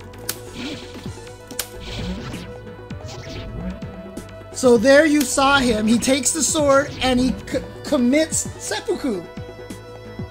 Oh, and Vampire Hunter, I think he was the best character in the game. He is clearly the best character in the game. Now, they changed it in Vampire Savior, which is probably one of the things I'm most sad about. But again, this animation only exists for this move.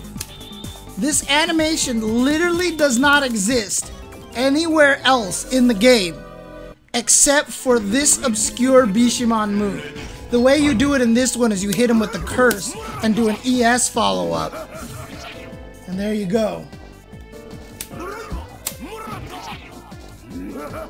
And the opponent slices themselves. And every character has a different animation for how they kill themselves.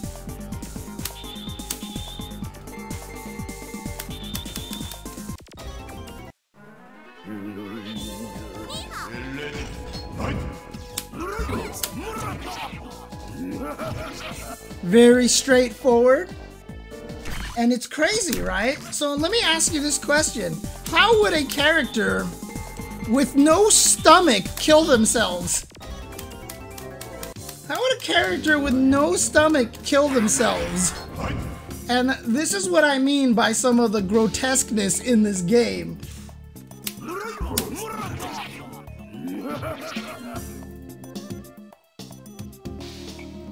He puts the sword into his stomach, slices upward, and part of his entire body slides down.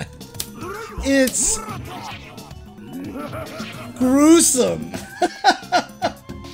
It is absolutely gruesome. But it's so sick, dude. Like, that's existed since the first Darkstalkers. It's been there the whole entire time. That's been there the entire time. Now, as I was discussing with Seiryu, most characters have a pursuit. You just hit up and punch, or up and kick, I think even works. Yeah, up and any button here. Strategically, it only does white damage, so sometimes it's not good. So a lot of times, people will actually intentionally wait so that they miss. So like normally if I throw you here, they can roll away, right? So if I set the training dummy to recover back like this and I throw him here like this, like if they try to...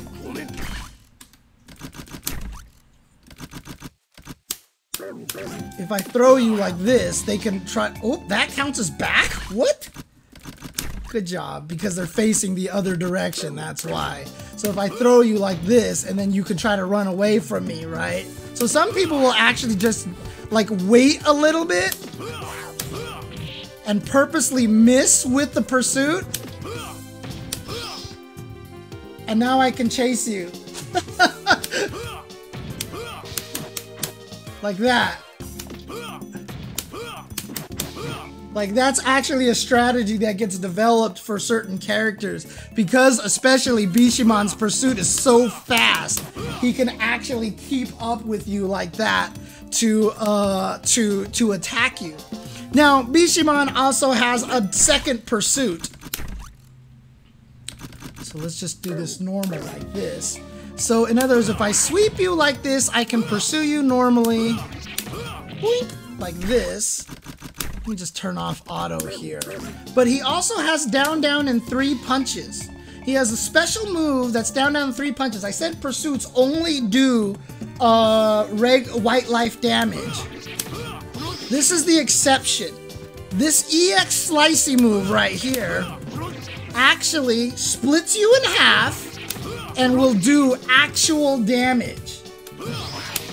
He is the only character that has a pursuit that does actual damage. And it costs a meter here. And he comes and splits you in half.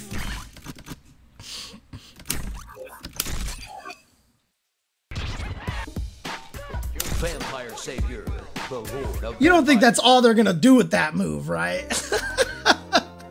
You don't think that's all they're gonna do with that move, right?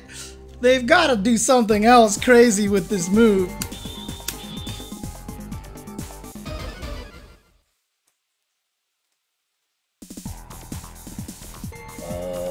Let's do Riku.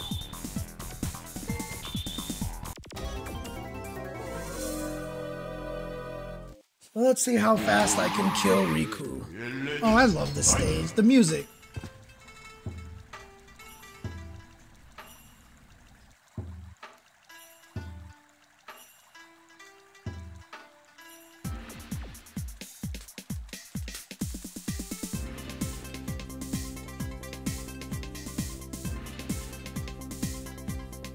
Anyways. Oh yes, and you cancel that and just chain that into standing heavy kick because he actually recovers faster. Like that. Because why not? Why wouldn't Bishomon have that? He's actually not as good in Vampire Savior, although he's still super good. He's not one of the top tier characters, but like, I think it was Nuki and Daigo still used Bishomon. Alright, so remember that EX move that I just showed you, right? So let's see if I can do this. Oh no! Get life back. No, I missed! Shit. Ah, he died, damn it!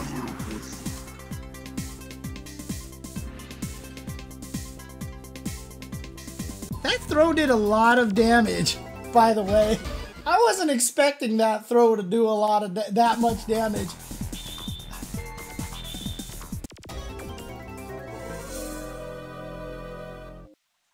Yeah, he's got some crazy links. Like he can do, like what was it? That's what it was right there. So that's not a chain. Like you can do stuff like that basically. Like that. So that's actually low short into low strong link. Like that, and it's crazy. There you go. And so you can do that, you can do the ES one, which just hits 9 times because why not? Dude, and then the other thing too is like, he has this great air-to-air move, jumping strong, because it hits twice, right? 1, 2, 1, 2, both directions it's swinging. So I can hit with the first swing like this, and I can hit with the second swing. So this just covers air-to-air really well, and because Darkstalkers, if you recover in the air, you can use the button that you haven't used already. I can switch to jumping medium kick. So, like, if you don't jump, I still get to hit you on the way down, dude, with the most amazing jump attack in the game. Jumping medium kick and jumping heavy kick are such good moves, dude. So here we go. I didn't kill him!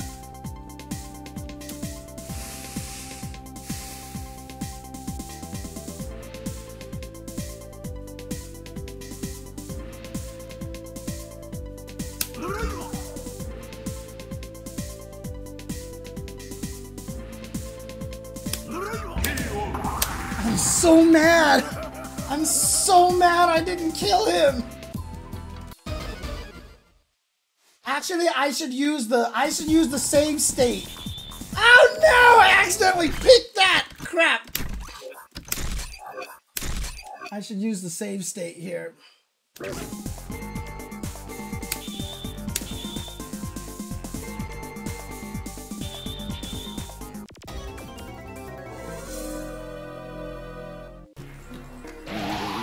Oh god, I love this music.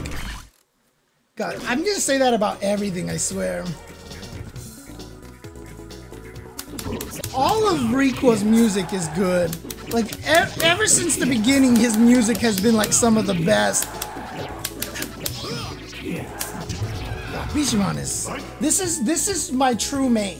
So this is my true main in Darkstalkers is Bishomon. But I've been trying to learn Felicia.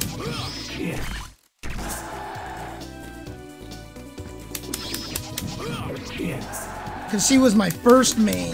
So it's Bishomon, Felicia, and Anakaris are the characters that I play. A snail eating a fish? Those are giant plants that are eating fish. Oh, the snail back there. Yes, that is a snail eating a fish. Yes, that is a snail eating a fish.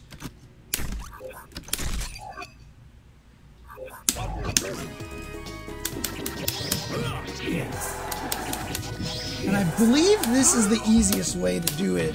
Whoops. Sushi table! So Rico gets turned into the upper half, the front half of a fish, and Bishomon serves sushi. And again, every character is different. Every character is different. And there's some really goofy things that they have in this game.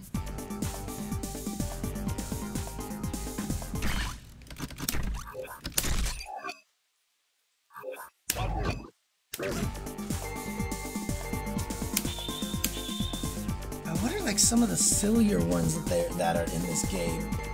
I mean, that one is pretty silly already, but again, like every character has a different thing. Like every character literally has a different form of sushi.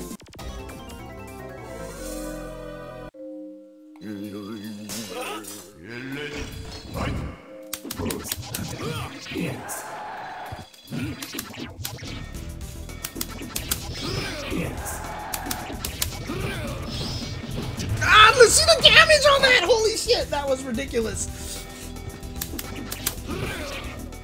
Oh, I'm out of meter. I better not do that because I need to save the meter.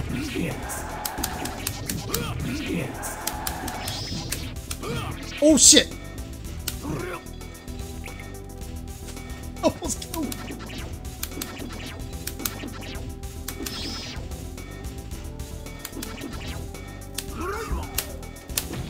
Come on! So he just turns into his wings. So Jeddah just turns into his wings in the background. That's it.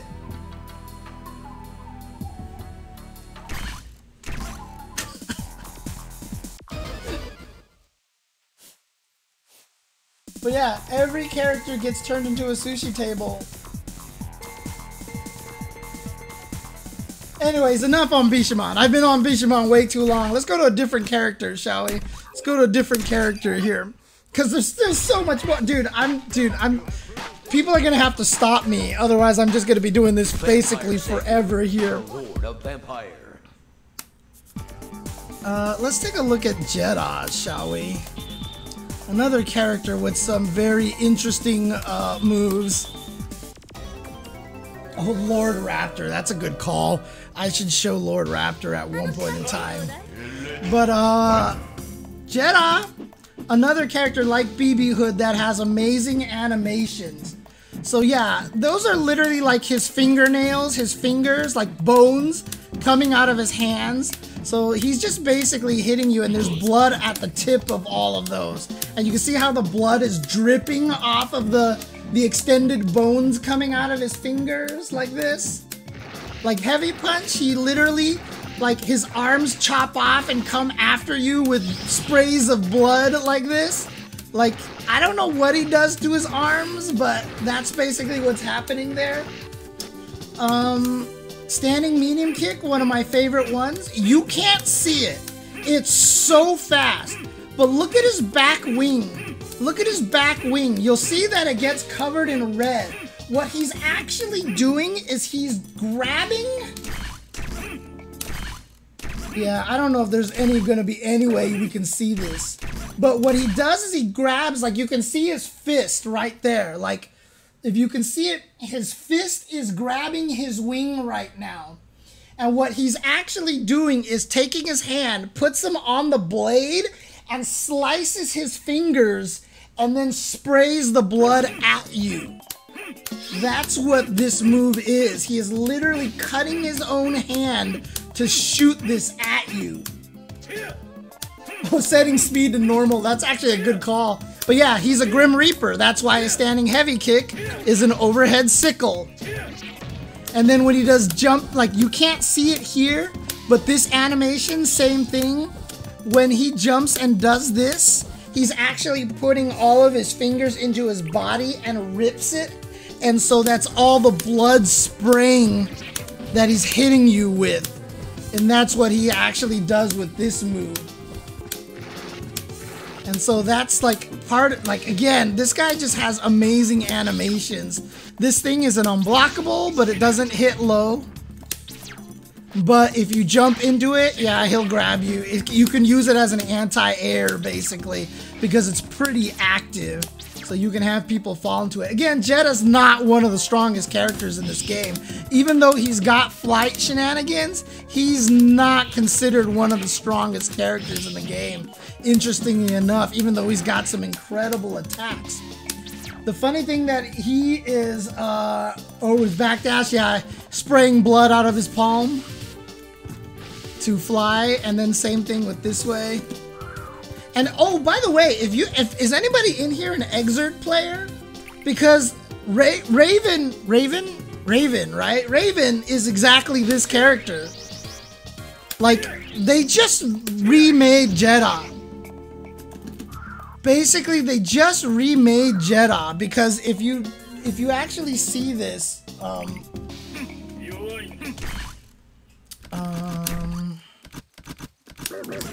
same thing, he can just hit with this dash. Whoops. There you go. He can just hit with his air dash, just like Raven. He has meaty moves like this, just like Raven does. His ground dash is the same. He can dash, just like Raven does. Basically, they just remade Jeddah, and we're like, you know what? Let's make Jeddah except good, and actually like capable of winning. Because Jeddah's not even though he's got like flight stuff that you can't tell if he's overhead or flying or whatever like that in his Dark Force, and even though he's one of the rare guys with no recovery Dark Forces, yeah, Jeddah's not very good. The other thing is that his command throw, he pumps you with blood until you pop. He pumps you with blood until you pop. And depending on what character you are, a different part of you inflates. I'll give you one guess. What part of Morgan inflates when I command grab her? It's actually not her boobs. It's actually not her boobs, surprisingly enough. It's her bat ears. Surprisingly enough. But I think a different character does get their boobs inflated. But yes, Lilith gets her ass inflated. That is correct.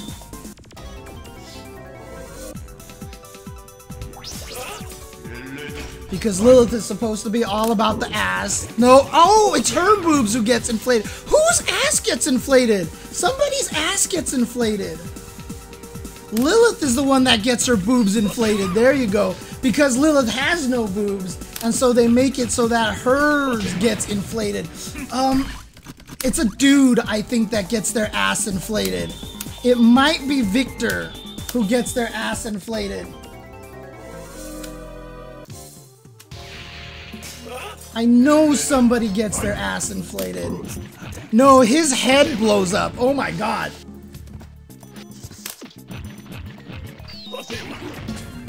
Again, animation that only exists for this one character. God, I know somebody's ass blows up, and I can't remember who it is. Oh, it's Raptor. I think Raptor's ass blows up. I think it's actually Raptor.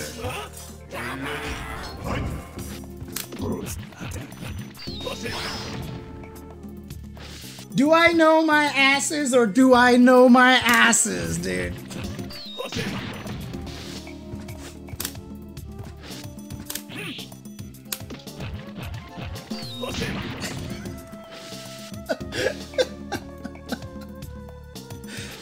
And then, of course, he has one of the coolest supers in the world, which, of course, is the contract super, where he slices his wrist and blood sprays out and forms a stream on the floor. And if I hit the punch button afterwards, or the kick button, I guess, a hand comes out and tries to grab. And yes, this is a legit throw. But yes, this is him. He cuts his own wrist. The wrist sprays on the ground and he shoots a stream of blood. And if I grab you with it, your contract is signed. He takes your soul and uses your bloody body after the hand smacks you down onto blood and smears you around, hits you onto the contract, forcing you to sign the contract with a blood silhouette stamp of yourself into the contract. The contract rolls up, turns into an energy ball, comes into my chest. I close my chest. Your soul is mine. That is the super.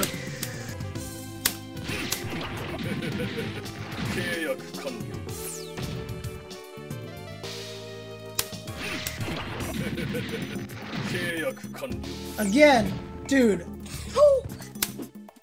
What games do cool stuff like this, man? And like, look inside his chest. It's just all like grossy muscles and shit, dude. Dude. What game does this, dude? Like, seriously. And then, of course, he has the World of Blood, which he just tosses you out like this. Dude, Tranquil, you don't even know. Like, I've been going through so much of the TLC in this game, and in fact, let's explode another character. But what I want to do is I want to go to Fetus of God, because this is still probably one of the grossest grossest stages ever made, and in fact is not legal in tournaments either without a modified board. I'm pretty sure you inflate her stingers. I think it's just her claws that you get. Pretty sure hers is just her tail that pops. I forgot what Sasquatch explodes. Let's see what explodes on Sasquatch. I forgot what he blows up on Sasquatch. But this is Fetus of God. The stage is actually wider than the other stages, so that is why it is not legal in most tournaments. Oh god, it's smiling. Oh god. But it's wider than all the other stages. Now, on modded boards, they fixed it so the stage is not wider. So it's the same width, so it can be used.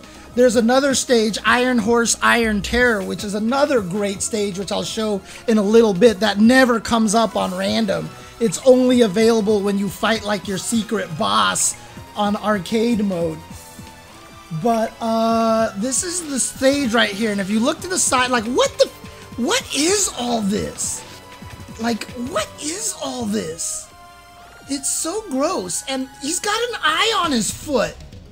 He's got it. Oh, his eyes just opened up. He did open his eyes. And when you win, like, if you actually kill someone on the stage, like, the whole stage goes batshit insane.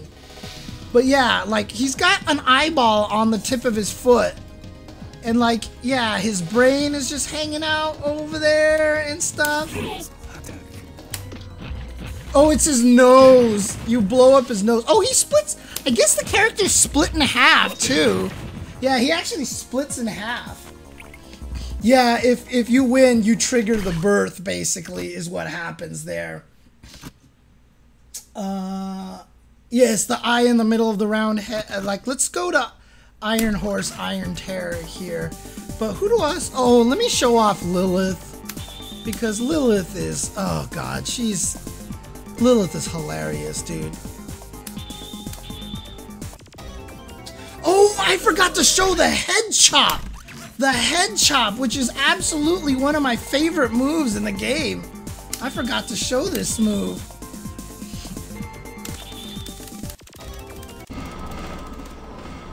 Iron Horse, Iron Terror. I mean, it's just crazy, right? Because it's like flesh metal.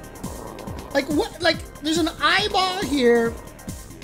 There's clearly teeth on the whistle, and there's just this giant mouth here, all being driven by zombie dude who's smoking a cigarette and's like, "What's up?" ringing the bell. Like he's just chilling here, dude. He's just chilling. Oh dang! Ow! Yuck! Yuck! But I don't know how I'm gonna be able to show this off, to be honest with you.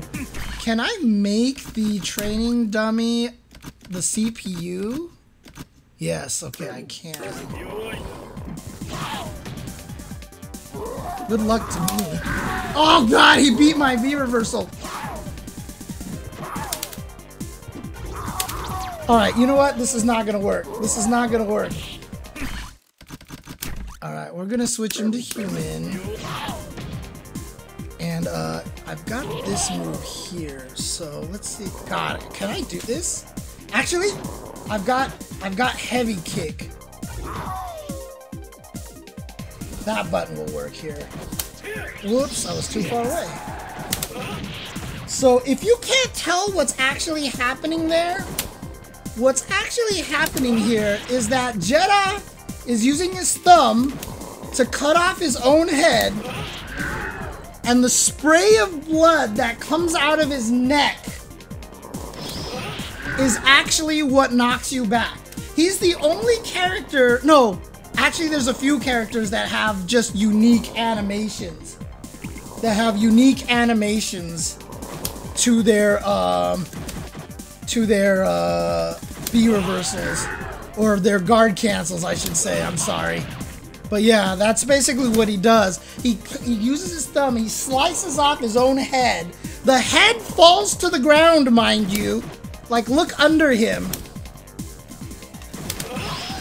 The head falls to the ground, turns into a puddle of blood, and then he grows a new head. Who's top tier in this game? Raptor, QB, and Sasquatch. Raptor, QB, and Sasquatch are the top three in this game. But that's what that move does right there. Let's go to Lilith, because Lilith has one of the craziest things. Now, obviously, she's pretty straightforward. This fireball is hella annoying. Even though it looks like a Dan fireball, this fireball is super annoying. Good God. Oh my God, it's so annoying. And then she's another one that has a good link. Like, I think... There it is, right there, so she can do that as a link combo, basically. But,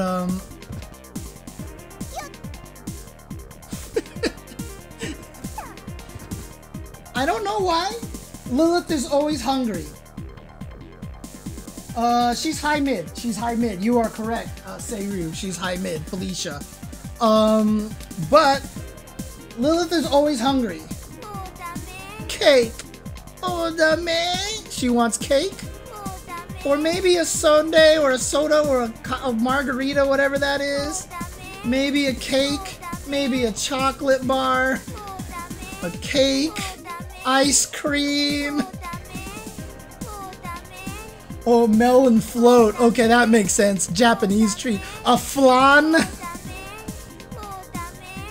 I don't remember how many she has, but I think 5 is about it. Oh no, a true sundae. And there it is, I'm out of taunts. But she has no direct command grab. The only thing she has is this, where she hops forward to grab you, and you can go different distances. And if she gets you, she slings you away like a bow and arrow.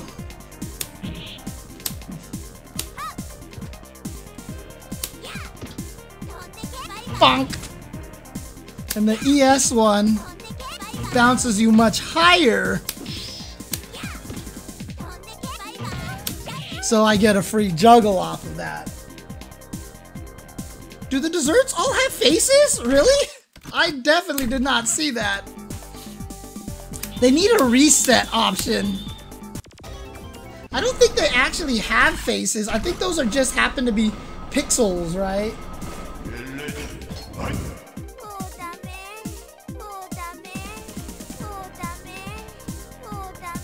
Yeah, I don't think that the desserts have faces on them. I think it's just coincidental the way it's drawn that makes it look like those are faces on there. Oh, she had a slab of meat! She had a slab of meat!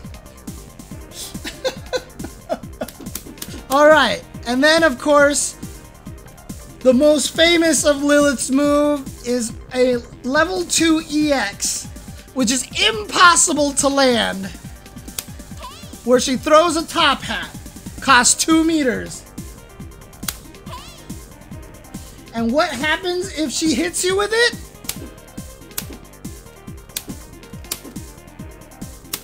Dude, okay, I can't do it.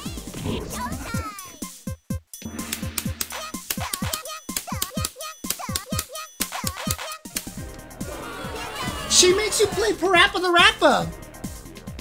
Like, did you see the little punch symbols there? Like, you actually see above her head.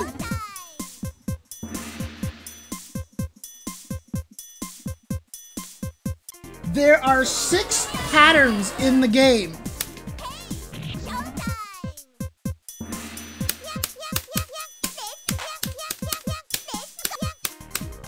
And they will score you based on how well you do. And not only that, because it's Parappa the Rappa style, you can actually add in extra presses that the game doesn't show you, and if you do it with good timing.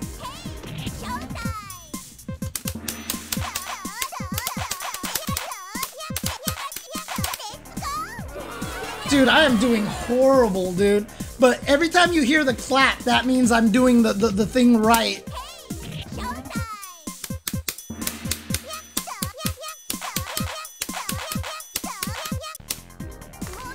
Okay, I got 35 points, so she got electrocuted. You can get up to like 100 points, and then it goes, bam, electricity, explosion, frozen, and then they get dead. But like,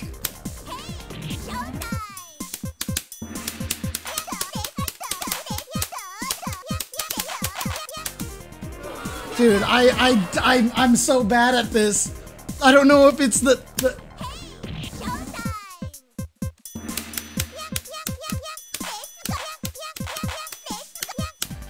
Dude, it's really hard! Holy crap!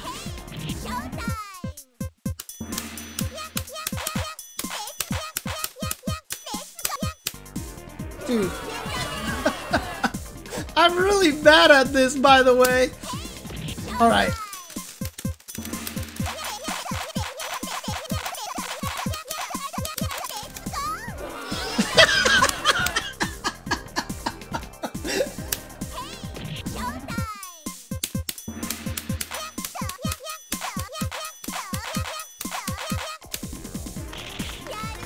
So 52 points there that time. So I got to the fire. So basically that's what the super does, but every button you press makes the opponent do something different.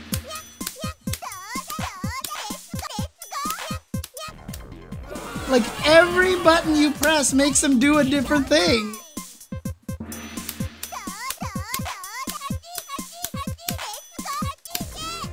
Dude, like, this super exists in the game, and the only way you can get it in a combo is that, basically, if they're not, like, full screen. Oh, God. Ah!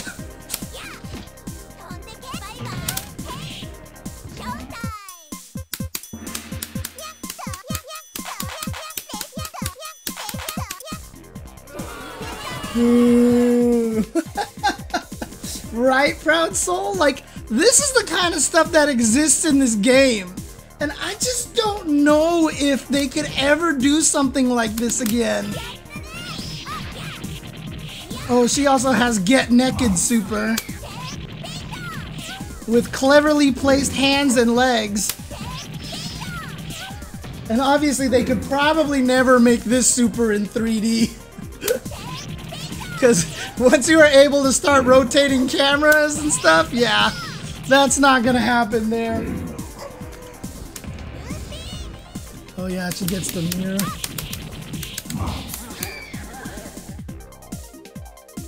Oh yeah, and part of the series staple is that you get a different noise depending on how long your combo is. And a different message as well. So 2 hits gives you nothing. 3 hits gives you nothing. Yes. So you get yes and a. Whoops. Yes. So that's yes. Yes. So that's still yes. Oops, let me see. What can I do to do so? Oh, I can do yes. Still only that, huh? That's only just gonna do 3.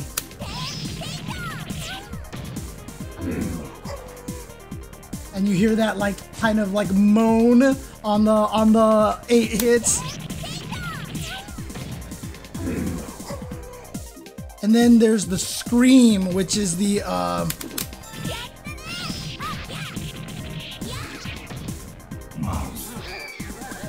that right there. So there's a different sound right there. Monster is the highest. The scream is the highest.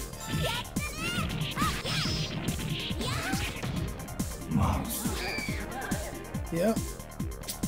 So that's Lilith. That hat super is the best. Oh god, I haven't shown QB yet. She has like some of the coolest things ever, dude. Like, let's beat up on Fish, shall we? Actually, let's go to a different stage. Whoops. Green screen. Oh, dude. Actually, you know what? There's something I wanted to show that I haven't shown yet. Let me see if I can actually find it.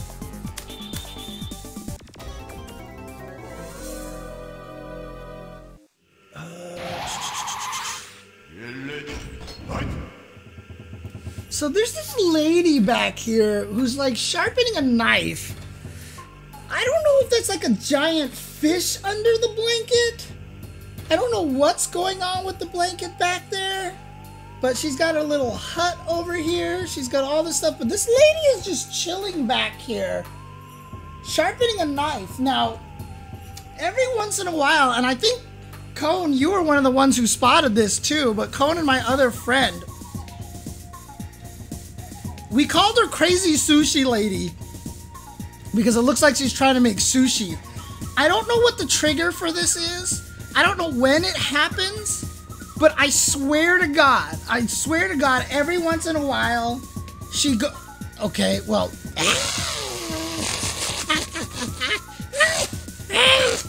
Okay, so that's one of the things that she does.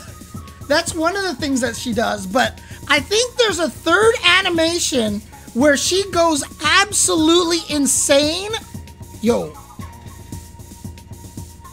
Yo, where she goes absolutely insane, and I shit you not, but I think her tits fly out of her shirt, and she just starts swinging around, and they seriously start flopping around. Like, I'm not even shitting you. Like, I swear to God, this is a thing that actually happens.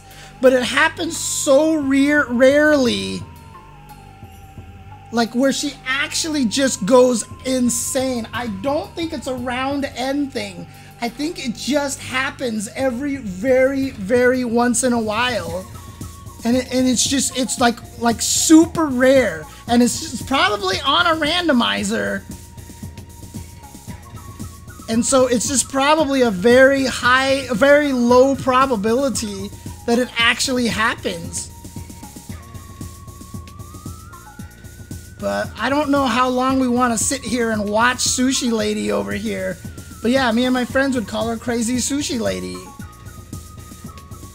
I mean, that's the thing, is like, how would you even look that up? I guess you would look up Albaraya background character or something like that.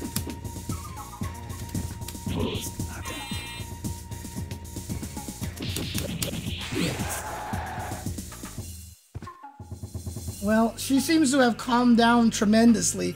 We'll keep an eye on Sushi Lady and see if she ever goes absolutely batshit insane. Meanwhile, let's talk about QB and why she's so good. I mean, this is one of the reasons why. Look at my standing medium punch, dude. Look how good this button is. This button's ridiculous. Same thing with crouching medium punch, really good. Jumping medium punch is hella good as well. So she's got a lot of really good moves. Now, what makes her really good? Instant air dash character. She's got a triangle jump. And if you can do it as fast as you can, look how fast that tri-jump is. Like,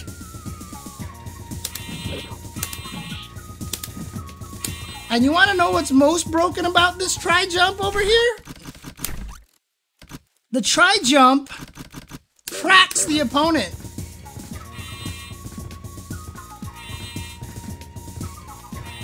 So if they're above you, you'll go up. If they're on the ground, you'll go down. Like, this thing actually just aims for you. Like, it's ridiculous how good this tri-jump is. This tri-jump is probably one of the most powerful in the game. If you can control her, if you can instant air dash with her, she is easily top, like, she's like second or third strongest. She's either second or third strongest. Not only that, but she's just got so, like,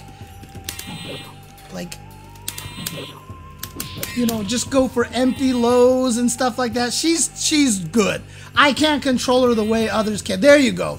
So unlike Guilty Gear, where you can do 956 into air dash, I don't think, oh, I guess you can do 956 in this one. But yeah, if you do that, you get instant air dashes. Wow. I'm doing it so fast, I can't even get my light kick out in time, or my medium punch out in time. But it's hard. It's hard to do instant air dashes in this game. Nice, B-Wayla. I like it. Makes a beeline to the opponent. But again, really cool animation. So like her jumping heavy punch does this thing too. And notice how the bees fly away. They like fly away like this. And then on the ground, the bees just fly back into the honeycomb. But what do we know about bees? If they sting you, they die. Yes. If the bees actually hit you, they die. Yes. They hit the ground and they die. Look at that. One bee hit, one bee died. Yes. Like, that's the kind of detail they put into this game. 2 bees hit, 2 bees died. It's just like, it's so cool how they, oh, this move here. If you want to read Richmond Lee's article, this move right here, you can't see what it's doing, but like the ant, do you see her, like her, if you dash too long, she literally just falls on her butt.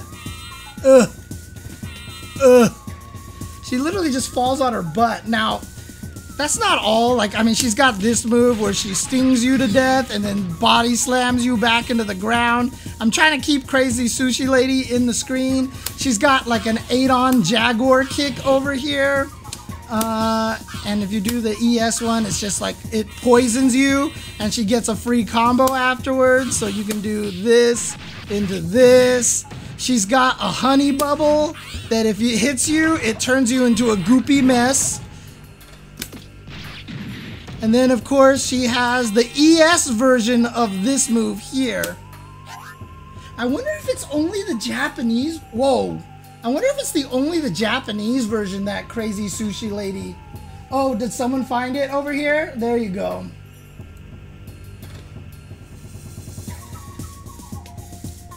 Yep, there it is.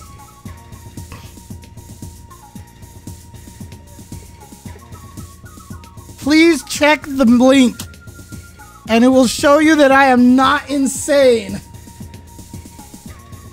Oh, does it have to be in low health? Is that what it is? Well, that would explain it then. Yes.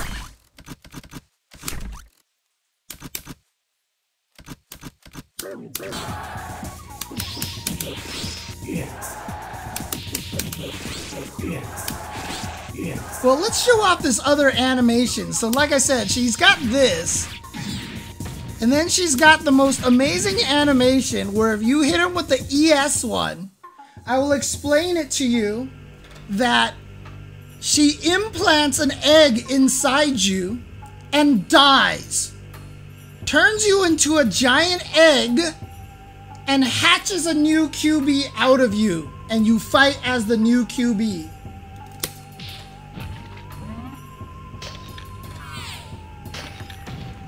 That is what the ES version does.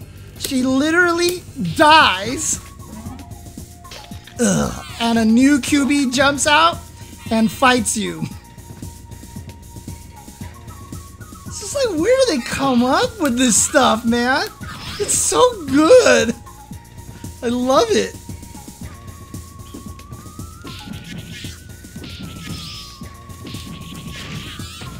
Yes. Yes. Yes. Alright, well, I have no health here now. We'll see if Crazy Sushi Lady ever goes crazy. But the other thing, too, which is kind of disturbing, one of her win poses is just that when you die, like, she'll, like, clang a giant knife and fork, and a beehive drops down, and all her little hungry babies are there. And obviously the implication is that she eats you. Oh yeah, the eyes on her face aren't her real eyes. Her real eyes are obviously the big giant bulbs on the top of her head.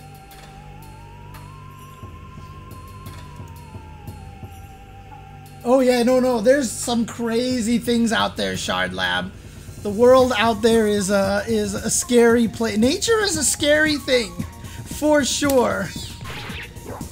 And that one, she shoots you out with the giant stinger is her command throw. But yeah, she's really good because of her ability to rush you down, you know, and then just go low as well. You know, she's really, really strong. Her biggest weakness is that her heavies do not combo from far away. So normally you just kind of end with the crouching medium kick and stop. And that's it.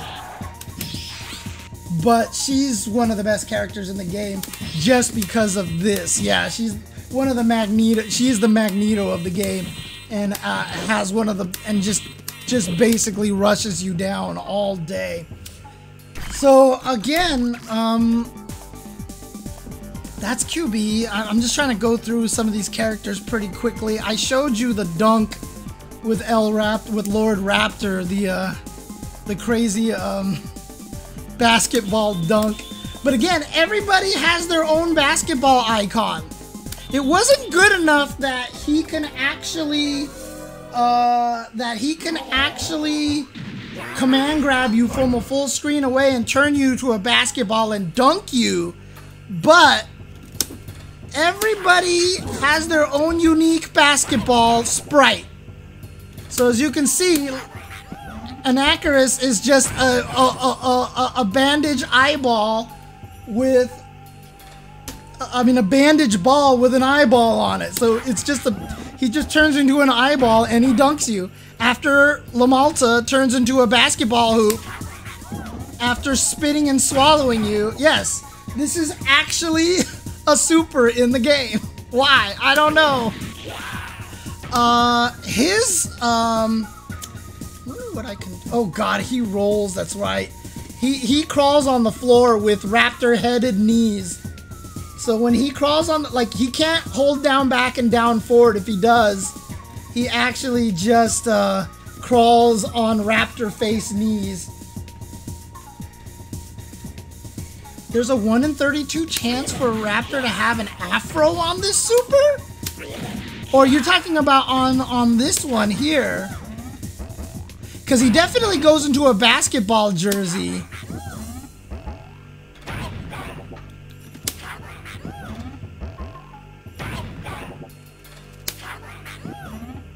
Alright, we're gonna stop. Alright, okay.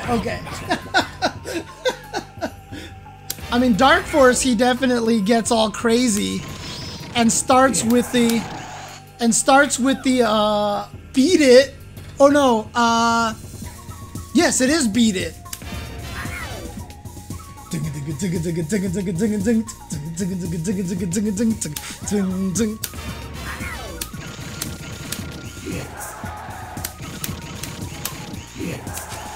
Yeah, he just, Lamalta is the thing that turns into the chainsaw. You can see that there's literally a chainsaw coming out of Lamalta's butt.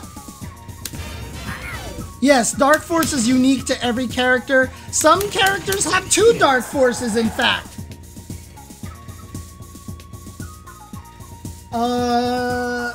Also, let me see if I can do this. Do I have a good move that I can do this with? I can do this if I do the EX, I think.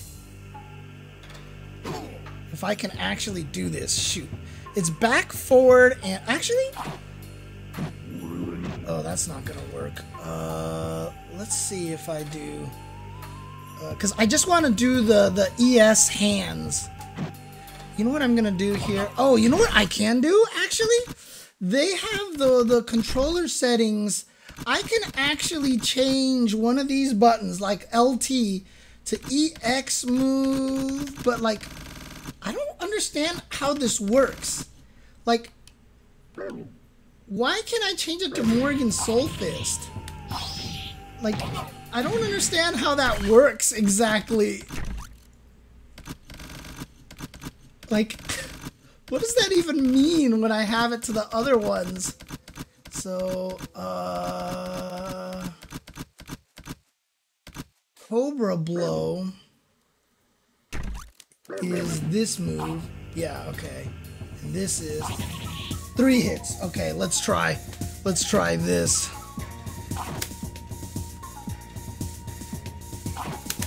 Why is it only doing 1 hit? What? Oh, that's weird. Why is it only doing 1 hit when I do that? I am so confused. Oh, on block, is it only 1 hit? On block, it's only 1 hit. I'm mad. I'm mad.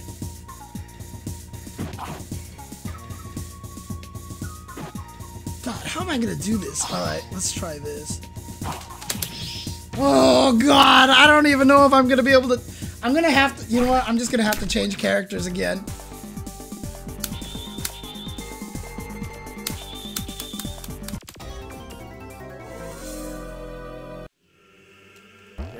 Oh yeah, Sasquatch, yeah. Oh, I'll show you what makes this character broken in a little bit. Oh, stop jumping through me. It's not that one, it's this one. There we go. Come on. Is it with kick? It is with kick. Alright, so what this actually does here... I keep doing the ES one by accident, is Lamalta turns into a music stage and he hits you with a guitar sound wave. Like that. Oh, the ES one does that. The regular one is just one thing, but otherwise, on the ES one, Lamalta turns into a giant amplifier. So that's the normal one. And then that's the giant amplifier.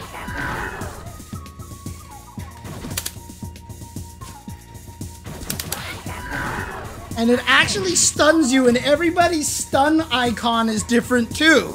So if you notice that Talbane's stun icon is meat bones. Does it actually do an audience gasp? Okay, maybe not. But there you go. So that's his guard reversal. That's Lord Raptor's guard reversal. And what makes this character broken? Same kind of thing. Instant air dashes. Some of the best buttons in the game. The fact that like this thing combos off of everything, I think. Yeah, like you can do. Why am I not coming out with the EX? There it is. Like that thing.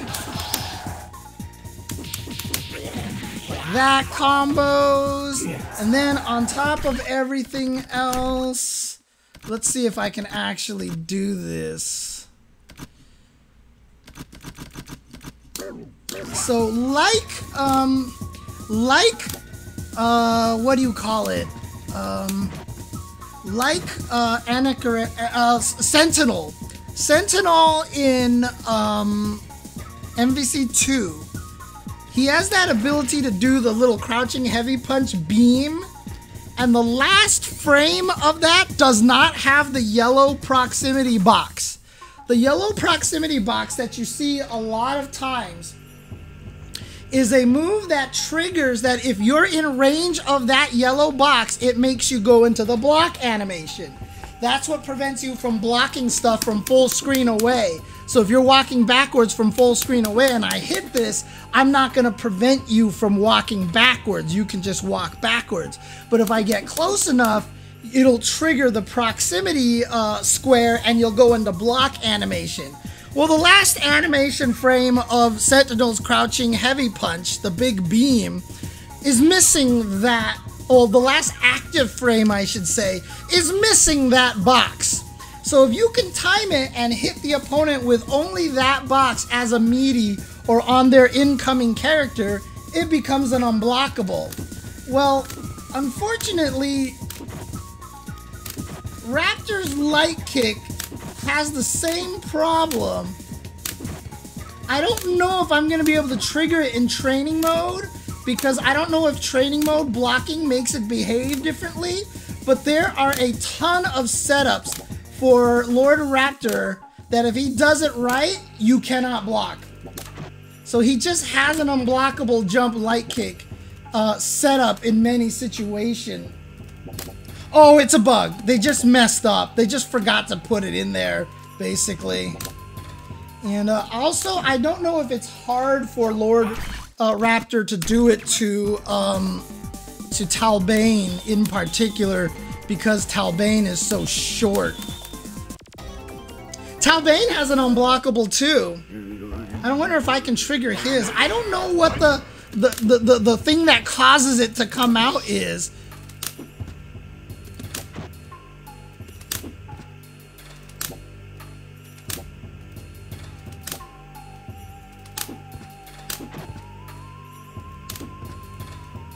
Yeah, Bishomon's Fireball also has an unblockable at one particular range or frame that he has as well. So there's a couple of bugs in this game, and just in case you guys are considering playing this game at any point in time, please keep in mind that this game goes very fast and you will die very fast. You will die extremely, extremely, extremely fast in this game if you are picking this up against other people. Right, so they wake up into the last frame.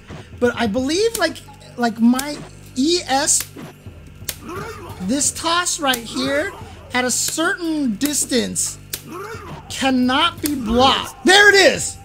Right there. I just got it.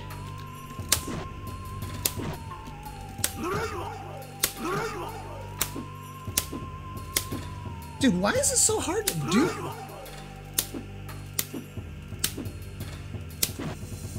Dude. It's half circle back. I mean, it's half circle forward. Why is it not coming out, dude? I'm gonna turn on the inputs just so I can see. What is that? Okay. Oh, I'm missing down back. This joystick that I have has me missing down back a lot, actually.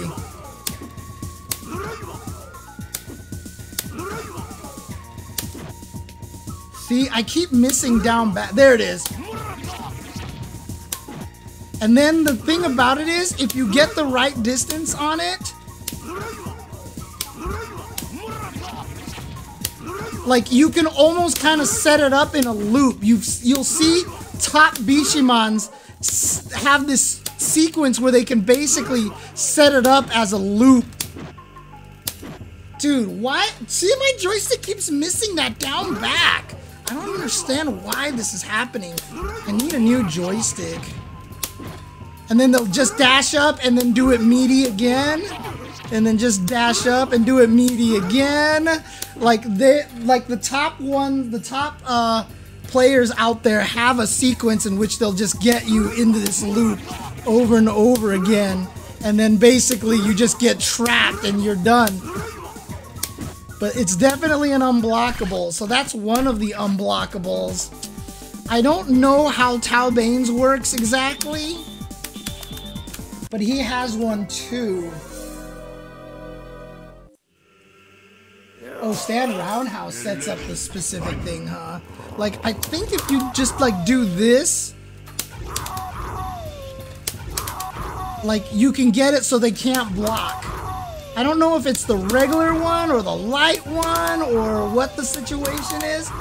Like, I don't know what the setup for it is. But there's definitely a way that if you do something like this, they can't block it. And I can't remember what it was. So if anybody out there knows what the setup is, I don't remember what the setup is. Is it corner only? I don't know what the actual setup is, but I know it exists. Like if you do this, it becomes unblockable, and I don't remember what the exact setup for that is.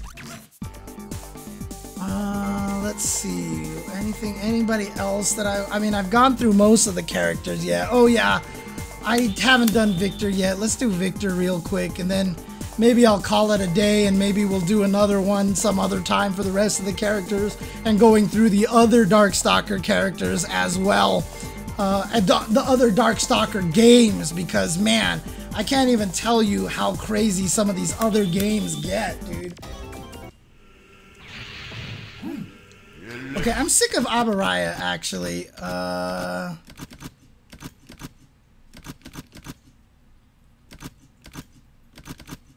Feast of the Damned, Concrete Cave, Tower of Arrogance, Red Thirst, Deserted Chateau, Abaraya, Vanity. Let's just go to Vanity Paradise.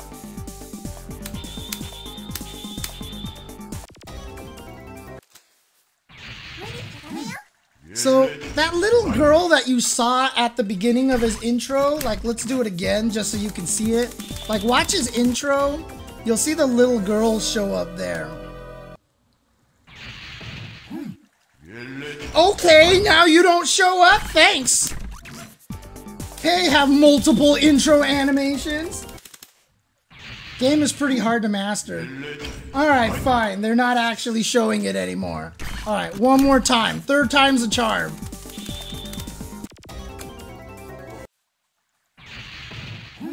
Screw you, stupid game. Alright, there's a little girl ghost that's behind him, and again, part of the whole sadness concept that I talk about is the fact that Victor is Victor's creator, Frankenstein, creates him, but then dies, and so Victor's alone all over the place, and he's really sad. But then he discovers that his father actually created him a sister. So he has a sister, and so for a while he's super happy. He gets to spend time with his sister. Then they find out she has a fatal defect, and then she dies. And now Victor is even more lonely. So that is who the spirit is. So Victor's life basically sucks. Like, he's just really sucks. Yeah, life sucks. And then he picks his nose for a taunt. And then picks boogers and shakes his ass at you. And then every once in a while, a clothesline comes out of his nose.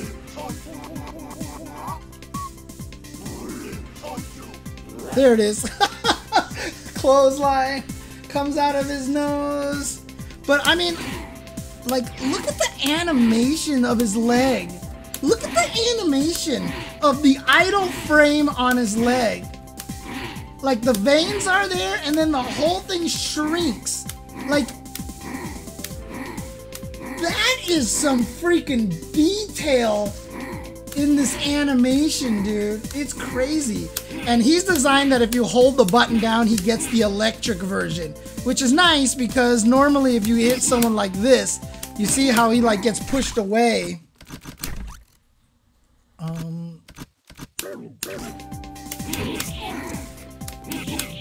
So that misses here. But if you hit him with the electric version of it, they don't go anywhere and you can combo at any distance. And all it does is require you to hold the button down. And then he's a third character that has an OTG move. Because that can OTG right there. Like that. So he has an extra OTG move like that. So he can actually just do flash kick with punch, which he does super fist. And look at the animation on that arm again. Like, dude, I don't even know what's going on that thing. But then, yeah, he's got a lot of grabs. So he's got, if you throw him normally, and then input flash kick plus punch, he slams you to the floor like that. He's got a 360, in which he slams you like that. Ah! My 360 input, no good. Because I think he's another one of the, he's like T-Hawk, that his pre-jump frames are really fast. So it's really hard to do. The neutral jump? Oh yeah, his legs fly up into the air like this for absolutely no reason. His jump jab is really good and lets you medium kick on the way down or heavy punch on the way down like this, which is really nice. And then, yes, he's got a 720 super in which he grabs you and electrifies you and squeezes you with his ass.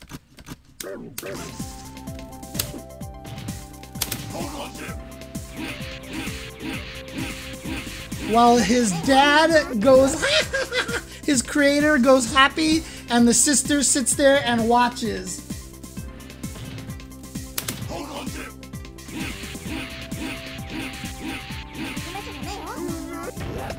And then he picks his nose. And then he picks his nose. Yeah. This is what he does. He's also another character that has two dark forces. So if you look at this dark force here, if you notice, Daddy looks like he's like driving Victor or something. And in this mode, he just has super armor and he's got a better dash and his buttons automatically electrocute no matter what. Yes, his close heavy kick, he smacks you with his ass. Now, I wanna like point out one thing just to kind of give you guys a preview of this in a little bit. But look at his moves here. So I've got Sonic Boom plus Punch, in which I grow my head and I just smack you like this. Right? I've got this move here. And then, like I said, my close-up heavy kick, I smack you with my ass, etc., etc. But his other dark force here, like I said, this is the regular electrocution one. His other dark force, his dad is like, yeah! And at that point, all my punches turn into grabs. And if I grab you, I take you into the air and throw you down like this. Now, most people don't use this for that because the startup is completely invincible. So a lot of the times what you'll see a lot of victors do is they'll start up like this, and if they see you whiff something, they'll throw you like this, but otherwise they'll like activate it, try to hit you, and then deactivate it so you don't have to deal with the cooldown afterwards, because if you let it run down manually, you always have to do that little taunt. If you're knocked down and the meter runs out, you're guaranteed to wake up with the taunt so that the opponents get a free combo. Yes, this works on block. This will work on block. So you'll see a lot of people use this just to get out of things. Like you'll see them activate to avoid something and then deactivate when they're safe. Basically, that's how it works. But again, I have this move, I have this move, I have a lariat basically, and if I do the ES lariat, I do a little forward punch like that. I have DP plus kick, which is a knee. Now, just for shits and giggles, I just want to show you guys something. Darkstalkers, the Night Warriors. I do speed too, I guess. I guess.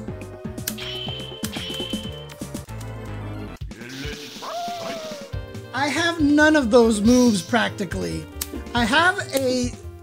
How do I do the... Oh no, that's right. Lariat was that input.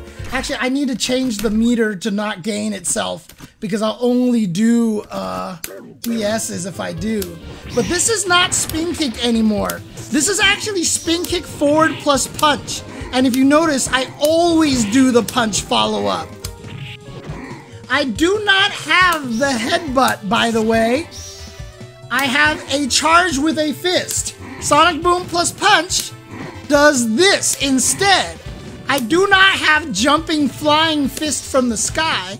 Knee is spin kick plus kick, but I also have Sonic Boom plus kick, which is a low rush attack like this. And if I happen to Tiger Knee it, if I charge, well actually, can I just Tiger Knee at any time? I don't think so. Oh, I can, okay. Yeah, he just has Tiger Knee plus kick, which makes him do that and go up into the air. Like that. It's basically like, think of it like Fei Long's kick, basically. And I have no forward dash. But not only that, but I have way more throws in this game. I don't even remember how to do half of them. Like, he still has that slammy throw, but then he still has this, the 360, I believe. Oh, Jesus. But he has like 700 different throws. Like, that's his kick throw. That's heavy kick throw. God, I forgot how to do half of these throws. Dude, he has like 700 throws in this game, and I can't remember how to do any of them. Oh, there's one of them, yeah. So that's just if I do, is it half circle forward or quarter circle forward? Oh, he has no whip animation. If I'm close enough, I just get you with that. Yeah. Okay. Yeah, so if I'm close enough, and then I just do quarter circle forward plus kick. See, that's a regular kick throw here, but if I'm close enough and do quarter circle forward plus kick, then I get the electricity squeeze. Like this. Dude, like, there's so many things, like they're so different from game to game. It's weird, dude. Like, it's really crazy. So, like, for example, if I go to Felicia as well, like Felicia, this is where she has the sand splash. She has this move still, like this, but then she also has this move, which requires mashing on it. And can do that. Her Delta Kick is reverse DP, and the start animation looks different than it does nowadays. Nowadays, you'll see her kick on the way up. But in this one, she just goes up, like, with her arms above her head. And then she also has the Rolling Crystal Flash, which the input is quarter circle forward, back to down, and 3 punches. So it's quarter circle forward, back to down, and 3 punches. That's just an indication that I did her ES. When I did her ES, oh yeah, and her rolling buckler has that little hop at the start of it too.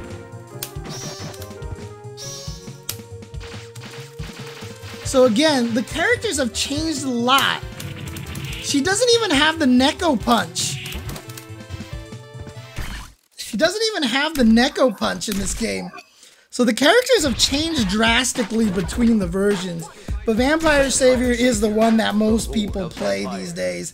It's definitely the most balanced one too, even though it's not balanced at all. But like in Night Warriors, like I think like either Morrigan or somebody else is just like really, really stupidly strong, like crazy. The last thing I guess I'll show is a little bit of Sasquatch, because you definitely need to see the sled super before we finish the day. You know what? Let's make it ironic and ride the sled on, Sasquatch is another character that has 2 Dark Forces. He has Super Armor Dark Force, and he's also got Penguin Bomb Dark Force, where once I activate it, if I hit a button, the penguins run a specific distance and then explode, basically, and I can launch all these penguins. But then if I use the medium buttons, then I just have super armor, basically. So what makes this character so good is because if you dash and hold back, you see how I interrupt his dash animation? Normally he goes whee! But if I do this and hit back, he falls.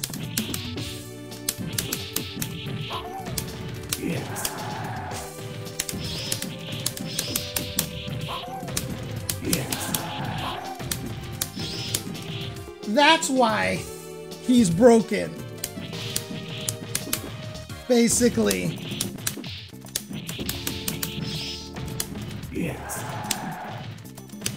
And then I'll command grab you and get a free combo off of that, basically. So basically Sasquatch is real. They didn't know how to balance games back then. They just really didn't. They had no idea how to balance games. And so this is what you ended up with, basically. And yeah, that's just really what it comes down to. But again, I used to have a fireball in previous games. I don't have that anymore. Now I have this crazy punch that I can charge up like this.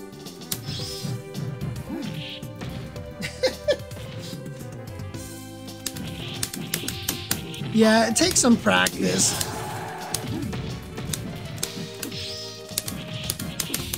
And so yes, you can actually do this so fast that Anakaris cannot do anything about it. If you do this properly and do it fast enough, you can basically block string Anakaris to death. Like there's basically nothing he can do, and it sucks for him. Yeah, because he has no push block. He has no push block. What's he gonna do? He just dies, basically. But also, I have a 720 as well. What is my... That's right, he just...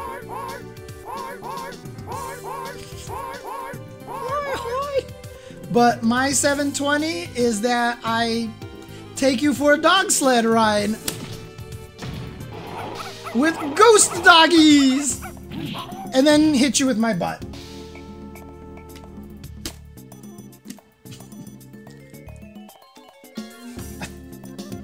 I don't know why. I don't know why he does that, but he does.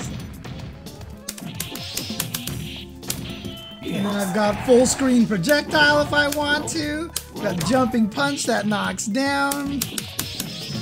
And that's the crazy thing too, is that Talbane and Sasquatch and Felicia can also do this stop thing. But Felicia's really hard to link when you land. Talbane's a little bit easier, but Sasquatch is just brain dead easy. Oh, that's right, he has the taunt super, which is the banana peel. And then basically, if you fall on the banana peel, you get hit. That's it. Oh, how high do the super stocks go? 99. It goes up to 99. They don't care. They don't care. Go ham. Build all the meter you want. Just go to 99. If I with Felicia, if I go and just hold it, I can go all the way to 99 if I wanted to. Yes.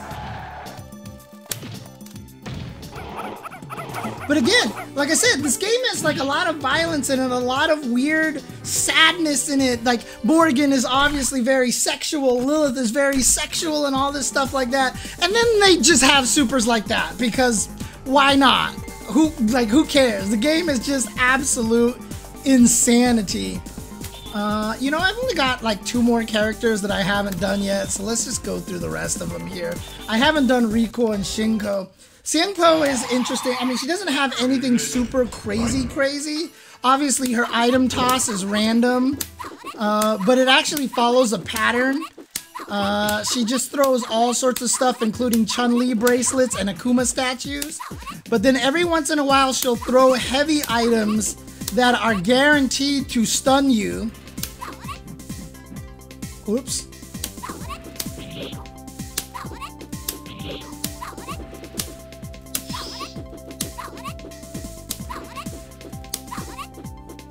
There's Vega's Claw, a boomerang, a sickle, a dagger, a shuriken. Oh, there's one of them.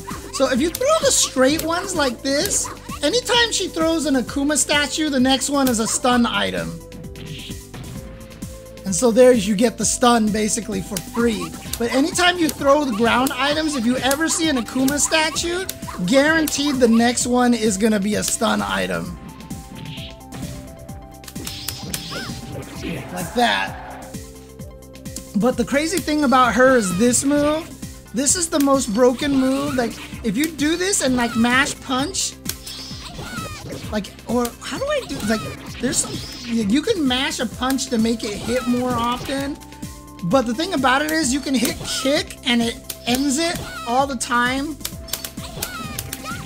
And then see, look at that. Depending on where she's swinging, I can land right away. So I can do something like this and then end up on this side and hit you from this side. If I do it from the air and I hit kick and stop. Whoops. Let me see if I can do this. God, it's so fast. I can do it back to back. Like, you can do so many crazy things, dude. She does not have super armor. I don't know why they gave her the... Oh, because her Dark Force is the super armor. Her Dark Force... So her lore is that her sister... So Shinko's sister is Mei Lin.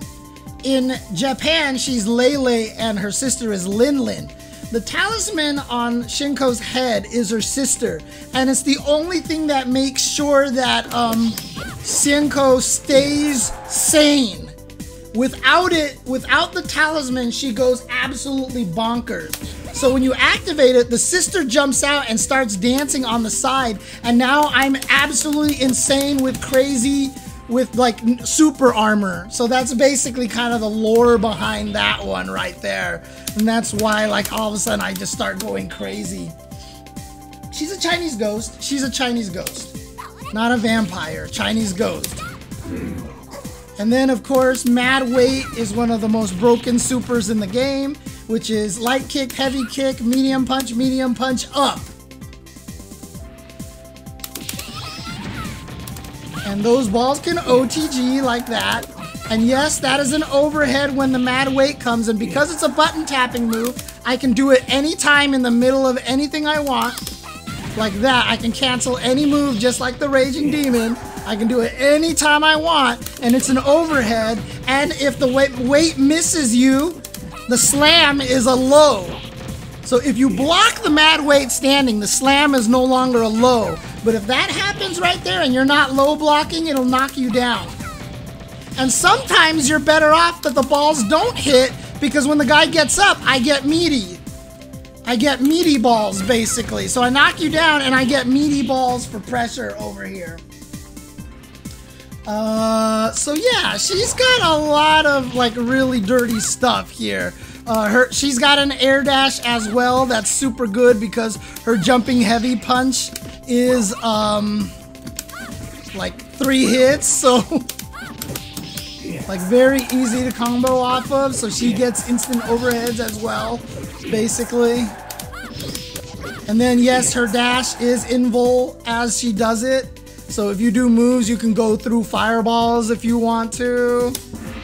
She's got the gong. What else does she have? Oh god, that's right. And one thing that I've completely forgotten to show you guys about Anakaris is that he has the ability to swallow projectiles and shoot them back at people. So Anakaris has this, where if you throw a projectile at him, you can swallow it and spit it back at people. Let's see. What item do I get? Okay, so the next one should be the... God damn it. So here, let me just show you. So I just swallowed the ball, and now, because it's Shenpo, I throw him in the same arcs that she does here.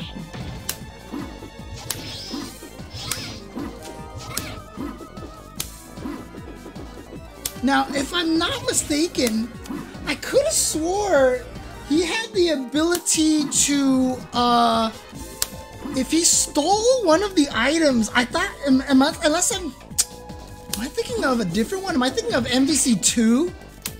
Because in one of the games, if you stole an item that, like, if you stole an item, he always threw that item. This might be Night Warriors.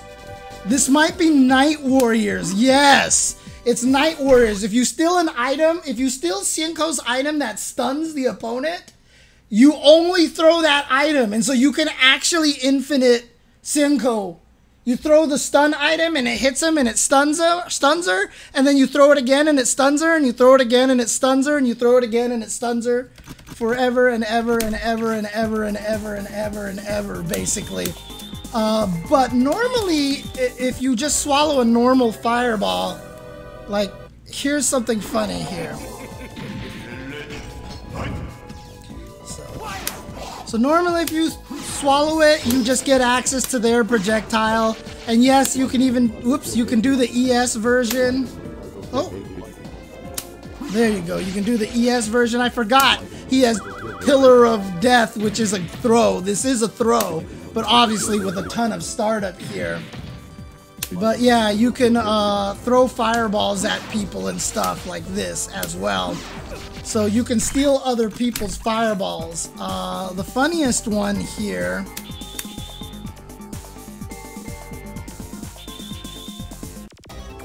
No, I don't think you can swallow supers, not that I'm aware of. So, let me see if I can...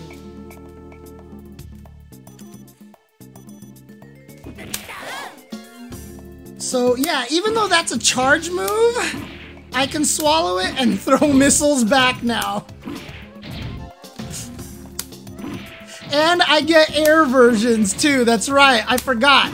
He can throw all the projectiles from the air as well. Like so. Now, I don't know if I'm gonna be able to pull this off, but let's see if I can. Heavy kick is up. God, I don't know how I'm gonna do this. That's not heavy kick. I need to reconfigure the buttons here just so I can actually do this here. Let's make a heavy kick like so. Just for now, just so I can do this. Yeah. Jesus. Oh my god. Oh, come on!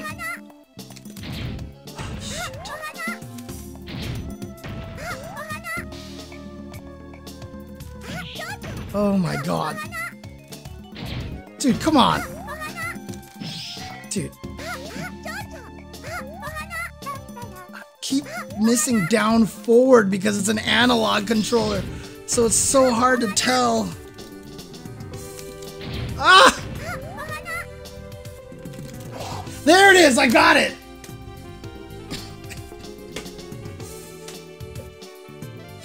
If you can swallow... Oh, is there a record option in this game? I don't even know.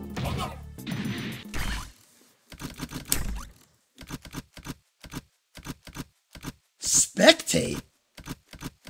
Oh, there is a play and record. Well, that would have been easier. Okay. But if you can manage to swallow her jumping heavy kick or her down forward heavy kick, so you can swallow this move or this move. And if you do, Anakaris kind of becomes ridiculous because you can throw as many as you can, as fast as you can.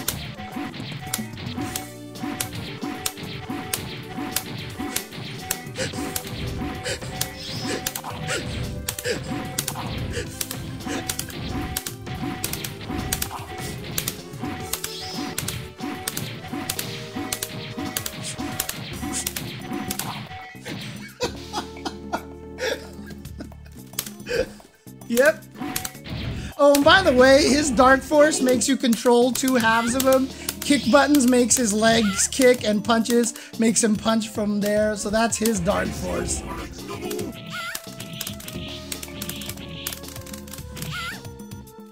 But that's his Dark Force. But yes.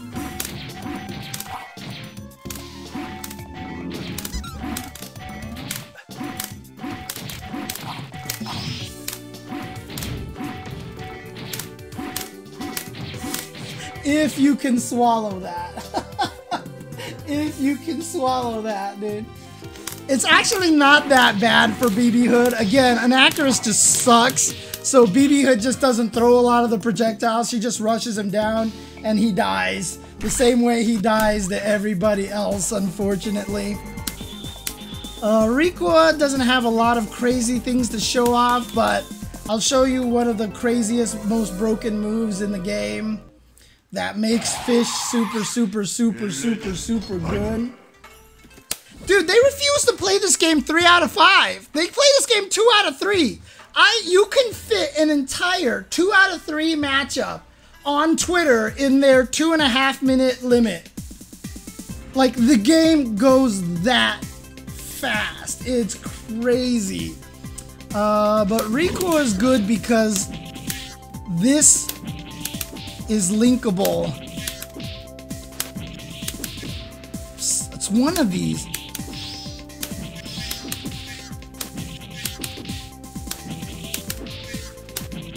Or is it just jab? Oh, I think it's just dash jab. In old games, it used to be linkable. That's right.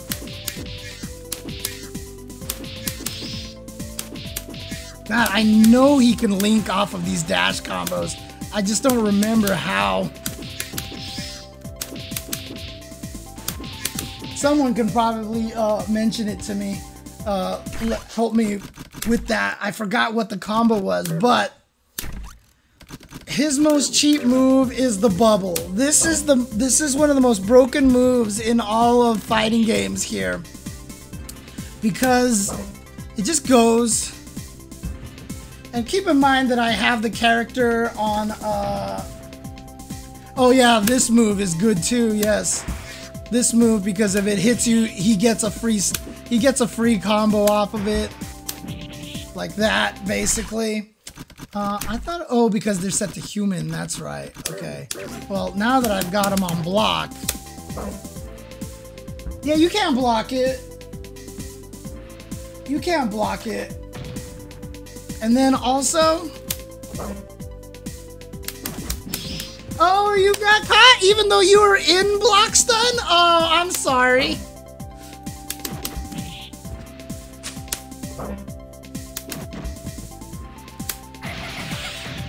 And then you can do all sorts of stuff to them afterwards. Like geysers. You can do DP, knock him down. Dude, anything you want at that point. What most recoils do is poison gas. Hey! So basically, they do this, you get locked, poison gas. Oh, there it was. There, I linked off of it. Yep, you see right there. So yeah, it's far range, basically like that. Nope, opponent can't hit the bubble. You can get rid of it by hitting recoil, but you cannot hit the bubble, you cannot do anything. You might be able to try to guard reversal and hit recoil so then the bubble goes away, but otherwise, no, you're hosed. That's it, you're done. And so yeah, recoil is really annoying character as well. Excellent jump attacks as well. He has Dulcim drills here as well to change his jump arc. But yeah, and then he's got this move here, which used to be a huge problem in Night Warriors. In this game, it's not nearly as bad, but in Night Warriors, this move was super annoying. Oh yeah, you can also use armor. So this is his Dark Force, and it lets him basically do crouch moves only, and then he jumps off here, but it's fully armored. So yeah, a lot of people will use it to get away, and you notice that the lower you are, the deactivation is faster, right? So if you use this to get away like this, and then you deactivate, and then you get out of there. So a lot of people will use his armor to get out of there and then get away. So if a recoil versus recoil does bubble, I can actually activate my Dark Force, armor through the bubble, and get the hell away from there, basically. Who is the Chun-Li of this game? Felicia, probably? Fast, decent range rushdown, and mostly melee. Maybe Felicia, but if not Felicia, there really isn't a Chun-Li in this game. This game is basically as crazy. Yeah, it's as crazy as possible. And it's the reason why I love this game so much. I mean, I probably only scratched the surface of some of the craziness that exists in this game. I'm trying to see if there's anything else that I may have possibly missed. Actually, I think I can do this.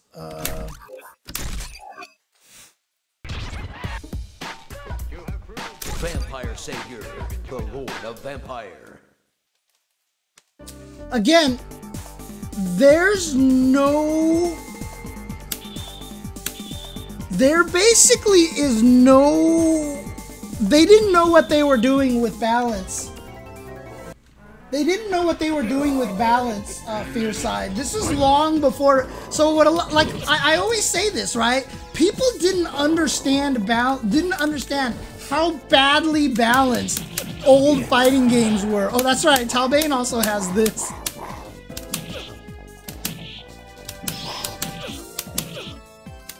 Boy, I'm really bad at that. He has nunchucks. He has this. But one of the craziest things is jab, strong, back, short, medium kick. Or is it forward? There it is. That's called moment slice right there. He also has an instant flash kick, by the way, which only the ES one has good anti-air, but you just walk around down up. He low profiles so many things, so if Dimitri throws a fireball, Talbane really couldn't give a crap. His ES, this move is 5 hits, and you can get all 5 hits, basically. But yeah, look how fast the meter builds in this game. But Moment Slice looks like... And you see how the enemy splits? Do you see how they split, like, down the middle? Like, look at the guy on the floor. Like, they actually split down the middle like that. Yeah, this button is really good, too. And so, if I kill you, it just stays that way. Fatality.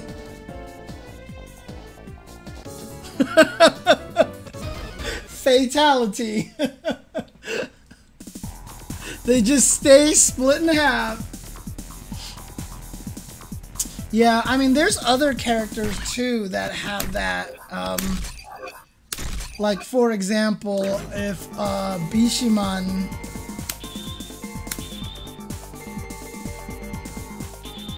If Bishomon kills with his command grab, which is a 360 plus punch, the enemy just gets cut in half and stays that way, basically. Is it? It is 360, right? Yeah, this thing right here, yeah. So I think if I kill you with the ES one, you just stay split in half. Or some... Oh yeah, like that, but... What move does he have that actually... Oh, I think it's the ES one of that splits you in half. Let me see. Do I have a special move that I can whiff quickly? Let's see here. Because he definitely has a move that splits you. Oh, it might be that one? Let me see. Yeah, that's the one. That one will do it. That one will do it for sure.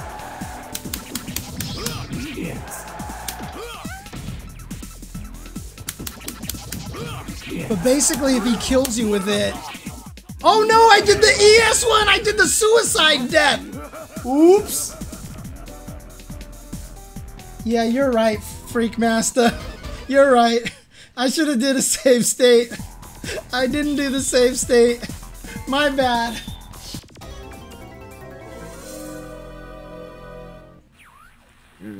I did the suicide by accident.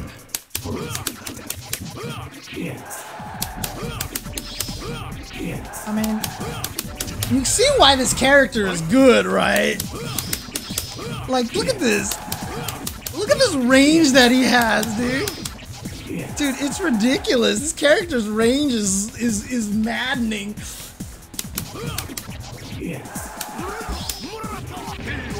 And there you go.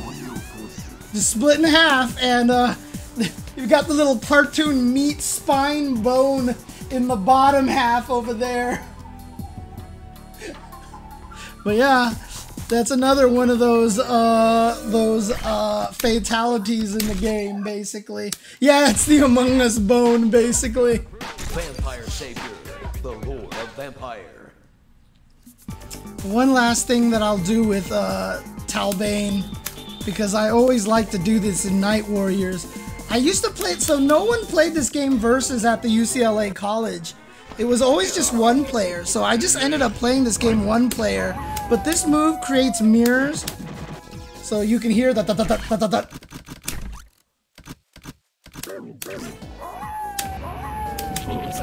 So it gets more hits like that, basically. But also remember, this kick is a 3-hit kick, so if you actually do this right, you get like 9 hits, and it's so satisfying. It's just like, ah! I used to just love doing that for some reason.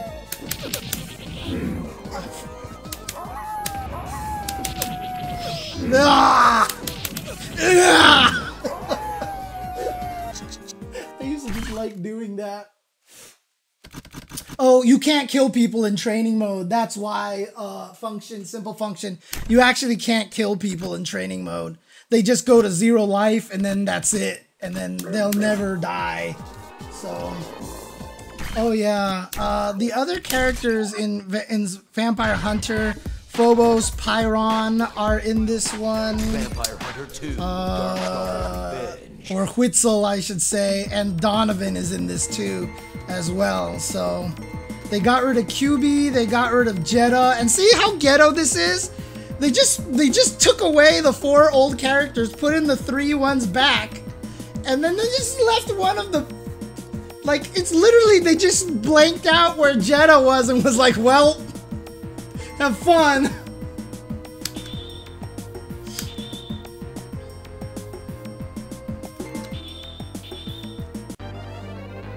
Donovan is so cool in this version, like, Like when you plant the, oh, that's not it.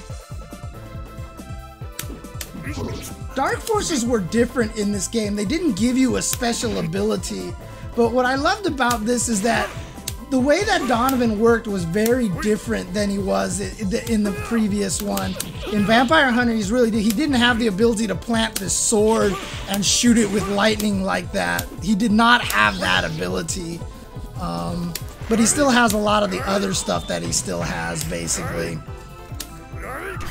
And Phobos changed quite a bit as well.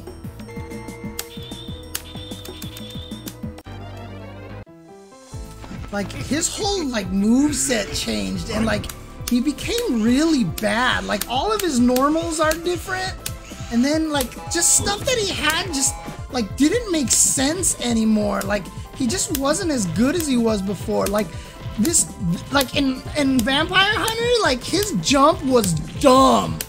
Like it's just not nearly as dumb as it used to be. And I forgot, like, there was a bunch of reasons why this character just wasn't that strong anymore. But, like, in Vampire Hunter, like, he was ridiculous, dude. Oh, wait, we have to see the best taunt in the world. Not your taunt, but that taunt's awesome. I will shoot you! Ah! What's funny about this, though, is that Vampire Savior on the Saturn actually has Phobos, Donovan, and whoops. And has all three of them in there. No, it didn't have, did it have Donovan? It did have Donovan. But the weird thing about it was that the weirdest thing about it was that, Whitson has this little boy following him everywhere.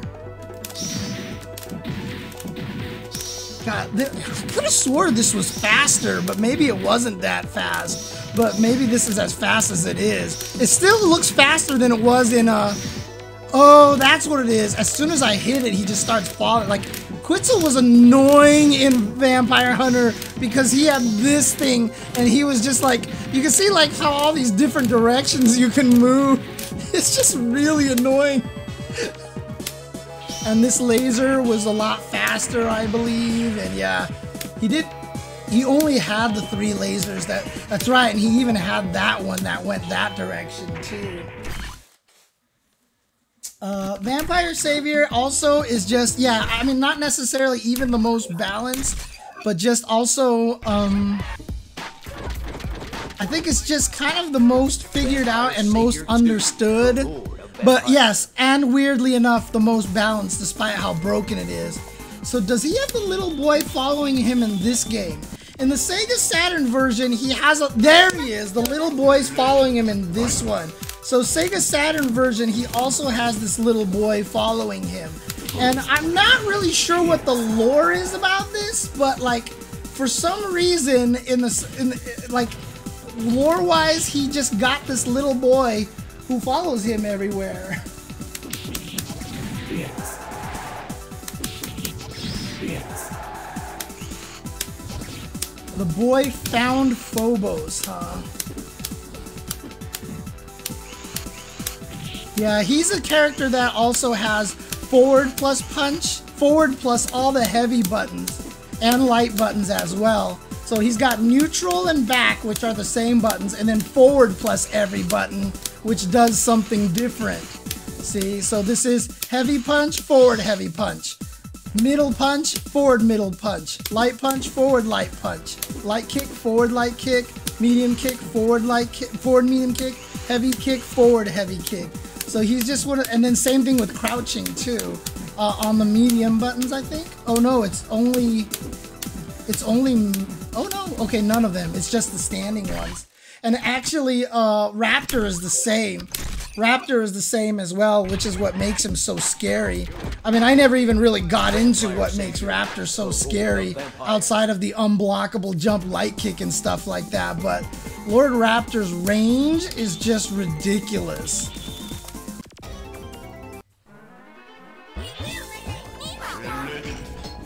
So light punch, forward light punch. Medium punch, forward medium punch. Look at the range on this thing. Heavy punch, forward heavy punch. Light kick, forward light kick. This button is like not cool at all, dude. Medium kick, forward medium kick, heavy kick, forward heavy kick. I believe this is a standing low.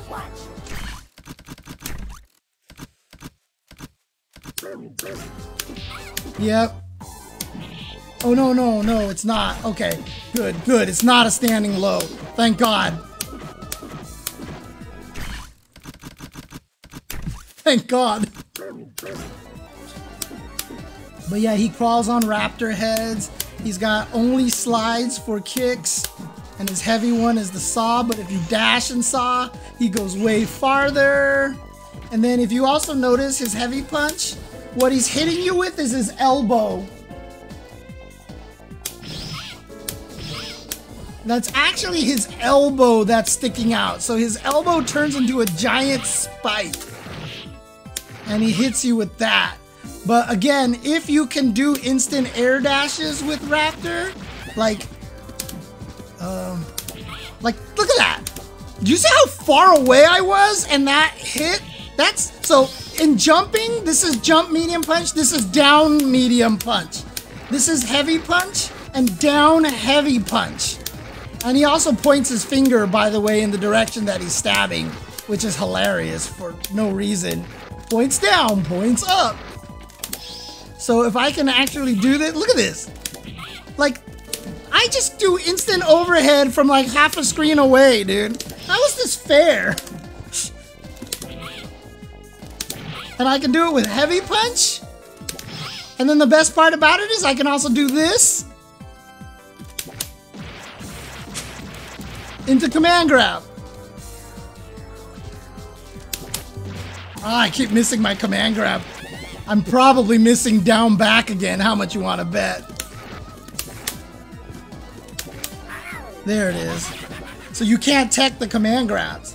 So this is what makes Raptor terrifying, basically, is that he controls the skies so well. He's got drills if he wants to, and then he just basically does this all day, and there's like, what are you gonna do, dude? Like, look at this. This is, like, what part of this is fair? Like,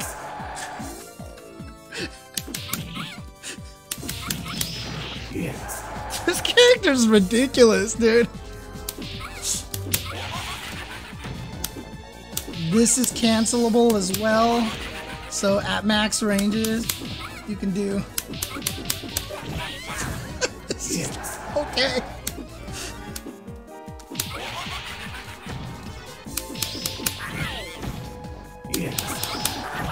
Oh God, I keep. That not hitting down back is gonna be the end of me. I need to change out my joystick on this thing. Yeah, he's Australian. He's technically Australian. That's why he's got the flag on his leg. Chainsaw legs, buzzsaw legs. Oh, I forgot he even has this move too, which is just a flash kick motion with no charge. Which basically has no recovery, by the way. A little bit of recovery. He can also helicopter in the air, but yeah, this character is kind of ridiculous.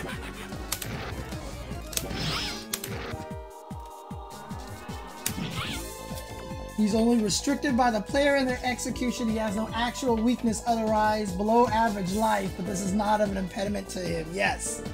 Via the Vampire Savior wiki. Raptor is considered #1 in the game.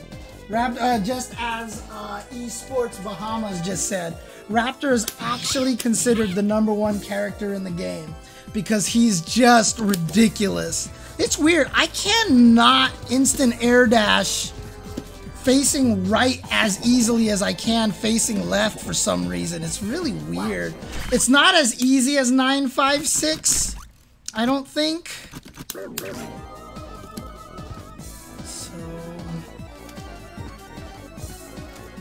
So what am I doing on this side that makes it so easy here? Oh yeah, I think it's just up, forward, up, forward. That's what it is. If you can do up, forward, exactly. So, yeah, so you have to do up, forward, neutral, up, forward, which is really hard on this side over here. Like, I keep hitting the straights. But why is it... I mean, it sounds like it's really hard to do in general. I don't know why I can do it so cleanly. Oh, actually, I did up, forward to forward, up, forward to forward. So maybe what you can't do is just hit... You just can't hit up, straight up.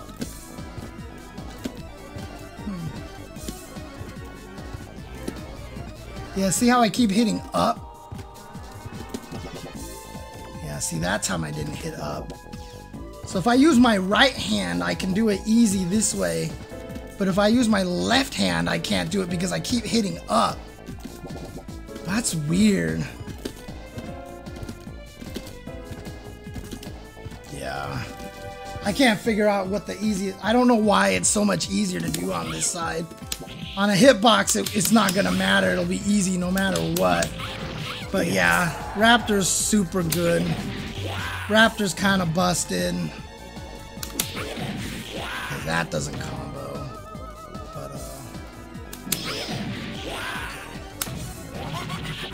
dance on your grave! He was actually the only character with a pursuit in the original Darkstalkers. The whole thing of pursuits came from Lord Raptor. He was the only character that had it in the original Darkstalkers, and then they gave it to everybody in Night Warriors. It was just a special move that Lord Raptor had, and he was just such a weird character. Just such a weird character, but he's so awesome, dude. Like, if you actually look at his drill here, like, his feet, like, clip the drills, and, like, they're actually bleeding and stuff, like... Same thing with this one, dude. He's just such a cool character design. And you can dunk people. Like so. And be in love with Shinko.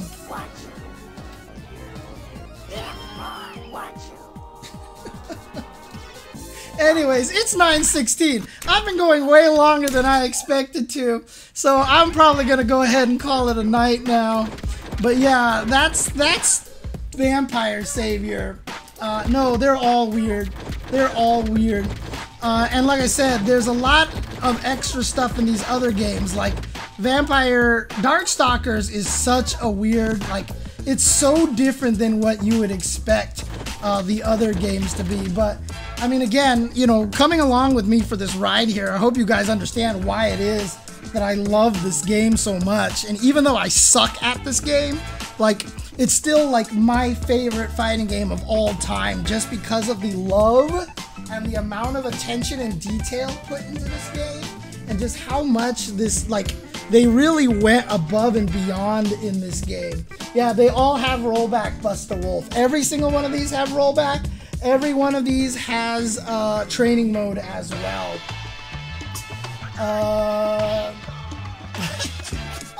Hokuto no Ken. Oh, I'll leave that one to subjectivity there, Fearside. But yeah, I mean, look, this game is broken as hell. There's an amazing community out there. Like I said, I would go to like Hagure, who is a really good resource in terms of knowing where to find the community and stuff. But if you do want to learn this game, again, be prepared because you will die super fast against really good people. This game, you've seen, is absolutely batshit insane. The damage is super fast and the rushdown is ridiculous. It's like, this is the game that, you know, if everybody was like, well, if you want to balance a game, why nerf anybody? Why not just make everybody broken? Here's Vampire Savior. Here's the game for you. Play it. It exists. There's a reason why I call Strive a modern day Vampire Savior, because Strive is kind of the same way. Everyone's kind of stupidly busted, the offense is ridiculous, and the defense is tough. I didn't even show anybody anything about push block being one of the most valuable tools in this game. I didn't even show any push blocking in this game at all. But again, this is This is such a labor of love. The amount of detail, and again, when you have old magazines for this game, and in fact, if you guys give me a second, I'll be right back to grab something. This is an old Game Fan guide for Night Warriors. I was friends with all the Game Fan guys. In fact, Gerald Abraham of Okamoto Kitchen used to work here. I don't think he worked on this guide in particular. But one of the reasons why we used to love getting these books a long time ago was that for all the character pages, do they have it on this one? Maybe they didn't have it in this guide here. I don't think it's this guide that has it. Oh wait, no, yes, it does. It does. If you actually look here, every character page shows you their intros, their who's, their draw, what they look like when they get pursued, their dizzy icons. Remember how I said it was different? Everybody's curse.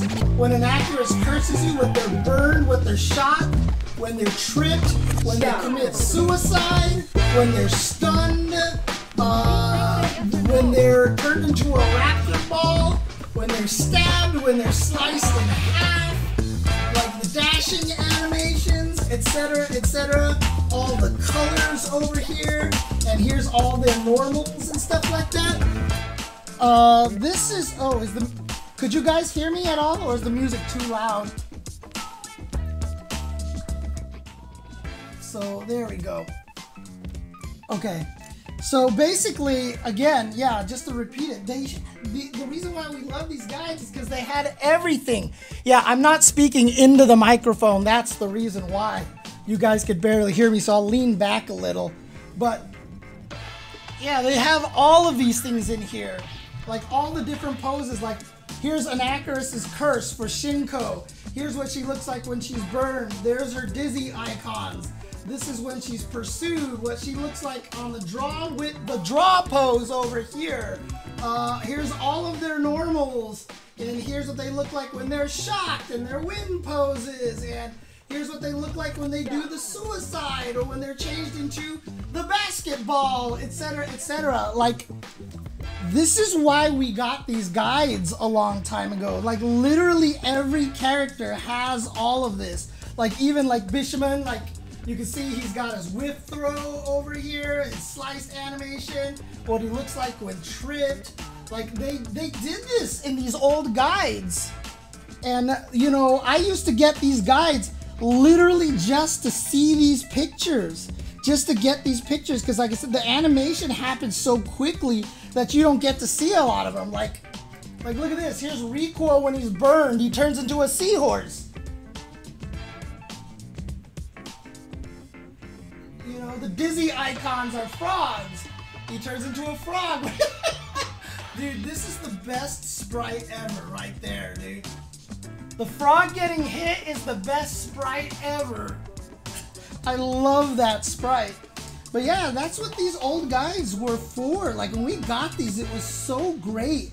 Because I just would sit there and look at these pictures over and over and over again. And it was super awesome to have that kind of access to that kind of stuff a long time ago. So again, shout outs to the Game Fan guys. And like I said, the Game Fan guys really knew what they were doing. A lot of fighting game players were involved in it. I even helped with their Marvel Superheroes guide, which never got published.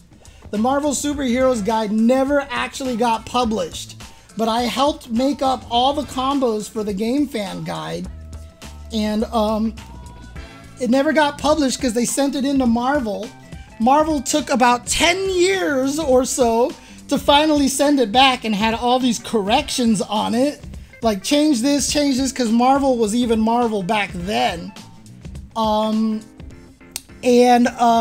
guy that I worked with on it, a guy named Anthony Chow, after he got all those files back, he gave them to me.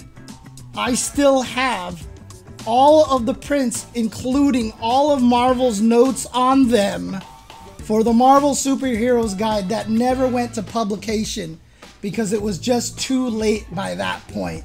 So, one of these days on stream, I'll bust that out for you guys, and you guys can take a look at that. and it'll be actually kind of sick to see.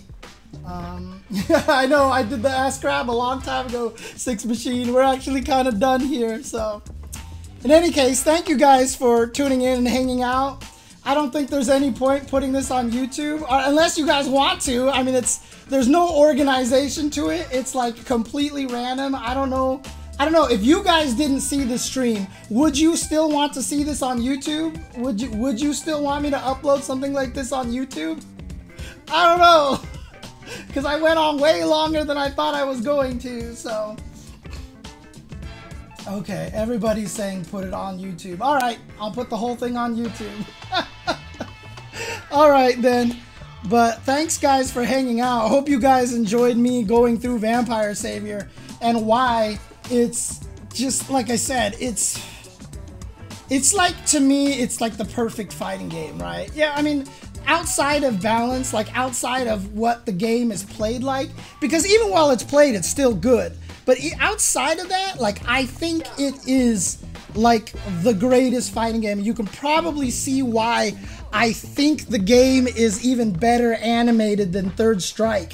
It doesn't have the same pure number of sprites, but obviously it's really, really, still really, really good. The last thing I'm gonna do here, shoot.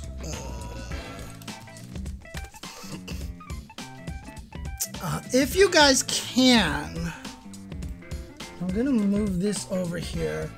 I'll throw this up here for you guys. This is by Art Eater on Twitter. You can actually see, I'm sure some of you have seen Art Eater's posts. Richmond Lee.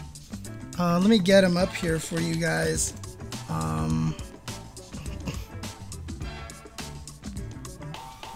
Why is this making me trying to sign in? I'm already over here. Why is it, what?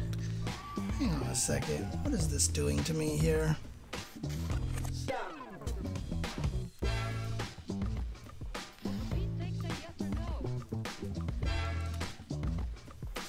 Yeah, here we go. Richmond Lee, this is his Twitter right there. He wrote this article a long time ago, and it's funny because I've only recently become friends with him on Twitter. But this thing is really, really, really great article. So this guy has written a bunch of stuff. Please, if you guys get a chance, I'll put this in the link over here. Check out this article. It's a great article. He posted this on Madman's Cafe a long time ago, but he talks about why this thing, like from an animator's perspective, is one of the greatest animated games of all times. Like if you examine the back leg on Lord Raptor, notice how it kind of does that little shiftiness and the stretch and the popping back into place. How QB's her guard reversal here like stretches her out to basically unrecognizable shape here. Like the anticipation of things, staging of moves over here, the backgrounds. He has the whole fetus of God here, like how a lot of the animations, like the fire on Pyron dissipates like this. The follow through of animation, the way that the cloth on Shinko moves, like Felicia's little OTG move and how that stretches and her arm pulls back afterwards. Lilith's walking animation. I talked about the heavy kick from Victor. He talks about the arcs, and then he shows like the arc here, and then like this was the heavy kick from QB that I was trying to show you, but it goes so fast. But look at it in slow motion, and one of the things that he says is follow her head in this animation. Like follow her head. The head is so smoothly animated around as she does this move, and it's just, again, it's just like the beautiful action, like the way that this game is, and this article just highlights so many of these things. There you go. There's Jeddah cutting off his head over here. Exaggeration, like the falling animation here and stuff. So this is a great article that just talks about all of this stuff. I didn't even get a chance to go through the artwork in the game and such, but again, this whole game is just such a love letter to like making a video game. Like, the people making this game were like, we're not just making a fighting game, we are literally making a work of art. And that's why I do think the animation is better than something like Third Strike. Obviously, Third Strike's animations are amazing, but in this game, they're allowed to do whatever they want, including chainsaws and bulging veins and muscles and super elbows of spikes and, you know, just the craziest shit possible. And what they achieved on CPS2, not even CPS3, is just absolutely amazing. And then add on top of that the music in the game. The music, I'm gonna give credit because all 3 games have ridiculous music. All 3 games. And the guy who wrote the music is, I want to say his name is like Tatakui Uwai or something like that. And shoot, I don't think I have the music on my phone. No, I don't. Is it Takayuki Uwai? Yeah, so he did the Vampire soundtrack over here. I think it is Takayuki Uwai who did the music for this. But all 3 games have different music, interestingly enough.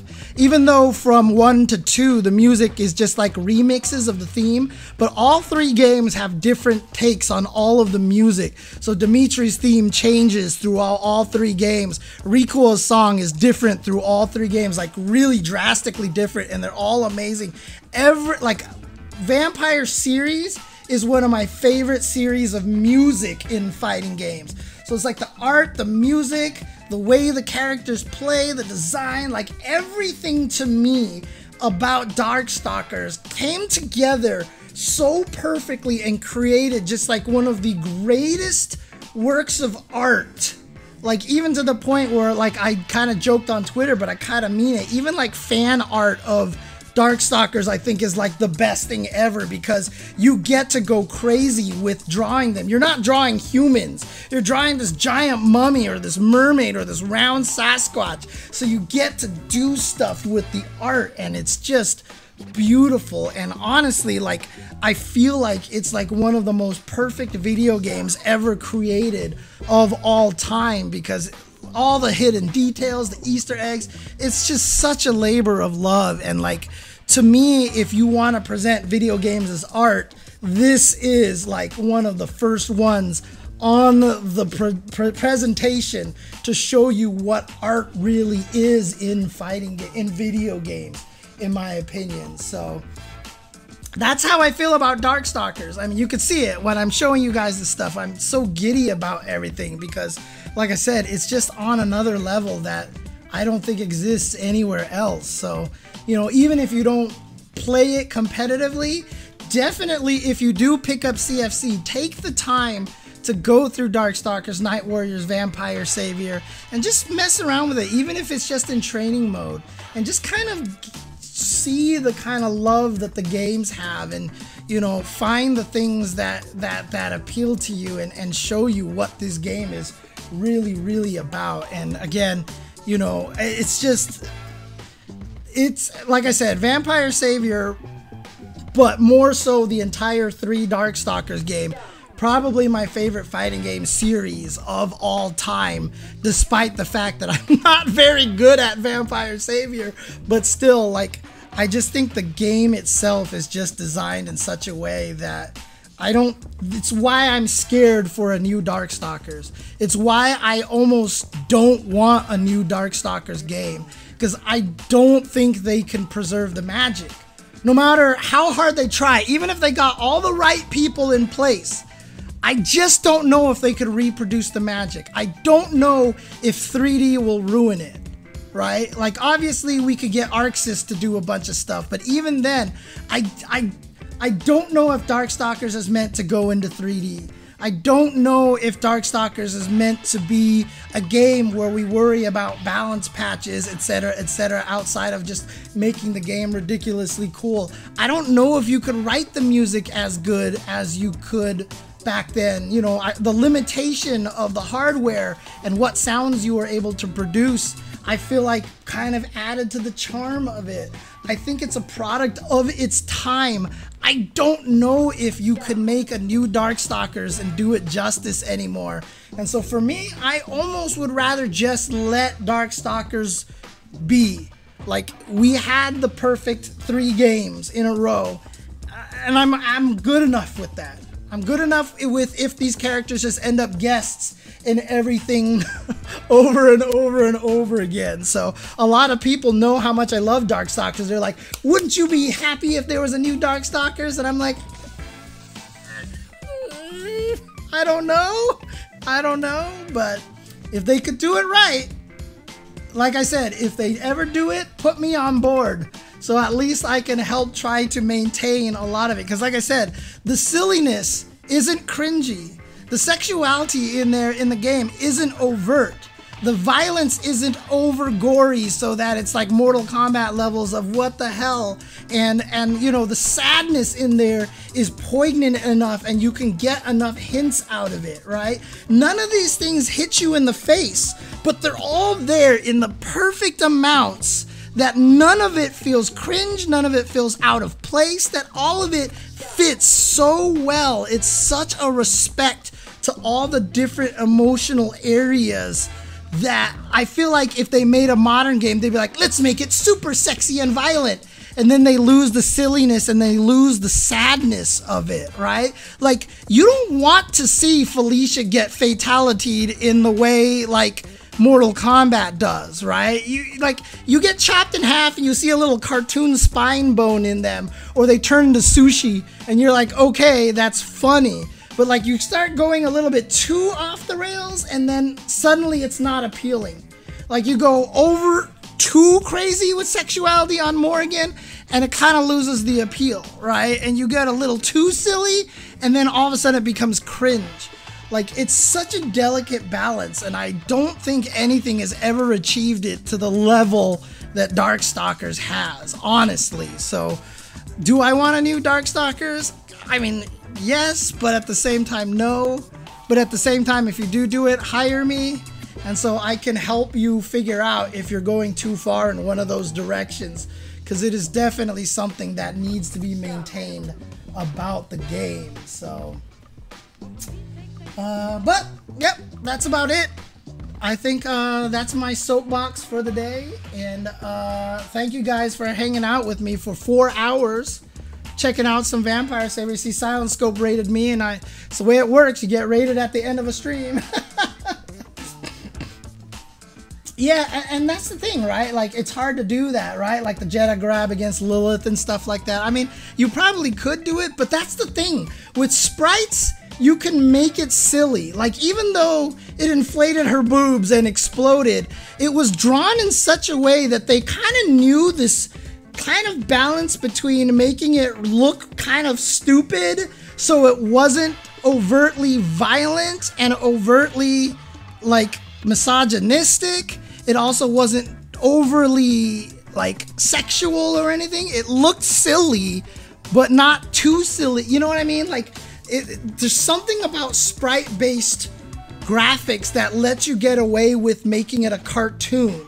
And as long as it's a cartoon, you can play around with a lot of these ideas a little bit more. Once you go into the 3D models and that they're more detailed and they're more human-like, it leaps over into another territory that it just doesn't work anymore. In my opinion. Yeah, Looney Tunes slapstick, exactly, right? So that's just kind of how it works. So in any case, I can talk about this obviously forever. So I will go ahead and stop. Thank you guys for tuning in again for 4 hours of Darkstalkers craziness. Thanks for tuning in. Hope you guys enjoyed this. I mean, again, I did this with Street Fighter 2 a long time ago. I need to do more stuff like this, but Again, just so much history and so much awesomeness in old video games, in old fighting games, that I'm glad to be able to bring to you guys and show you guys this kind of stuff. So take care, have a good night, peace out, and I'll see you guys next time here on the Ultra Chen channel, and take care. Have a good night, guys.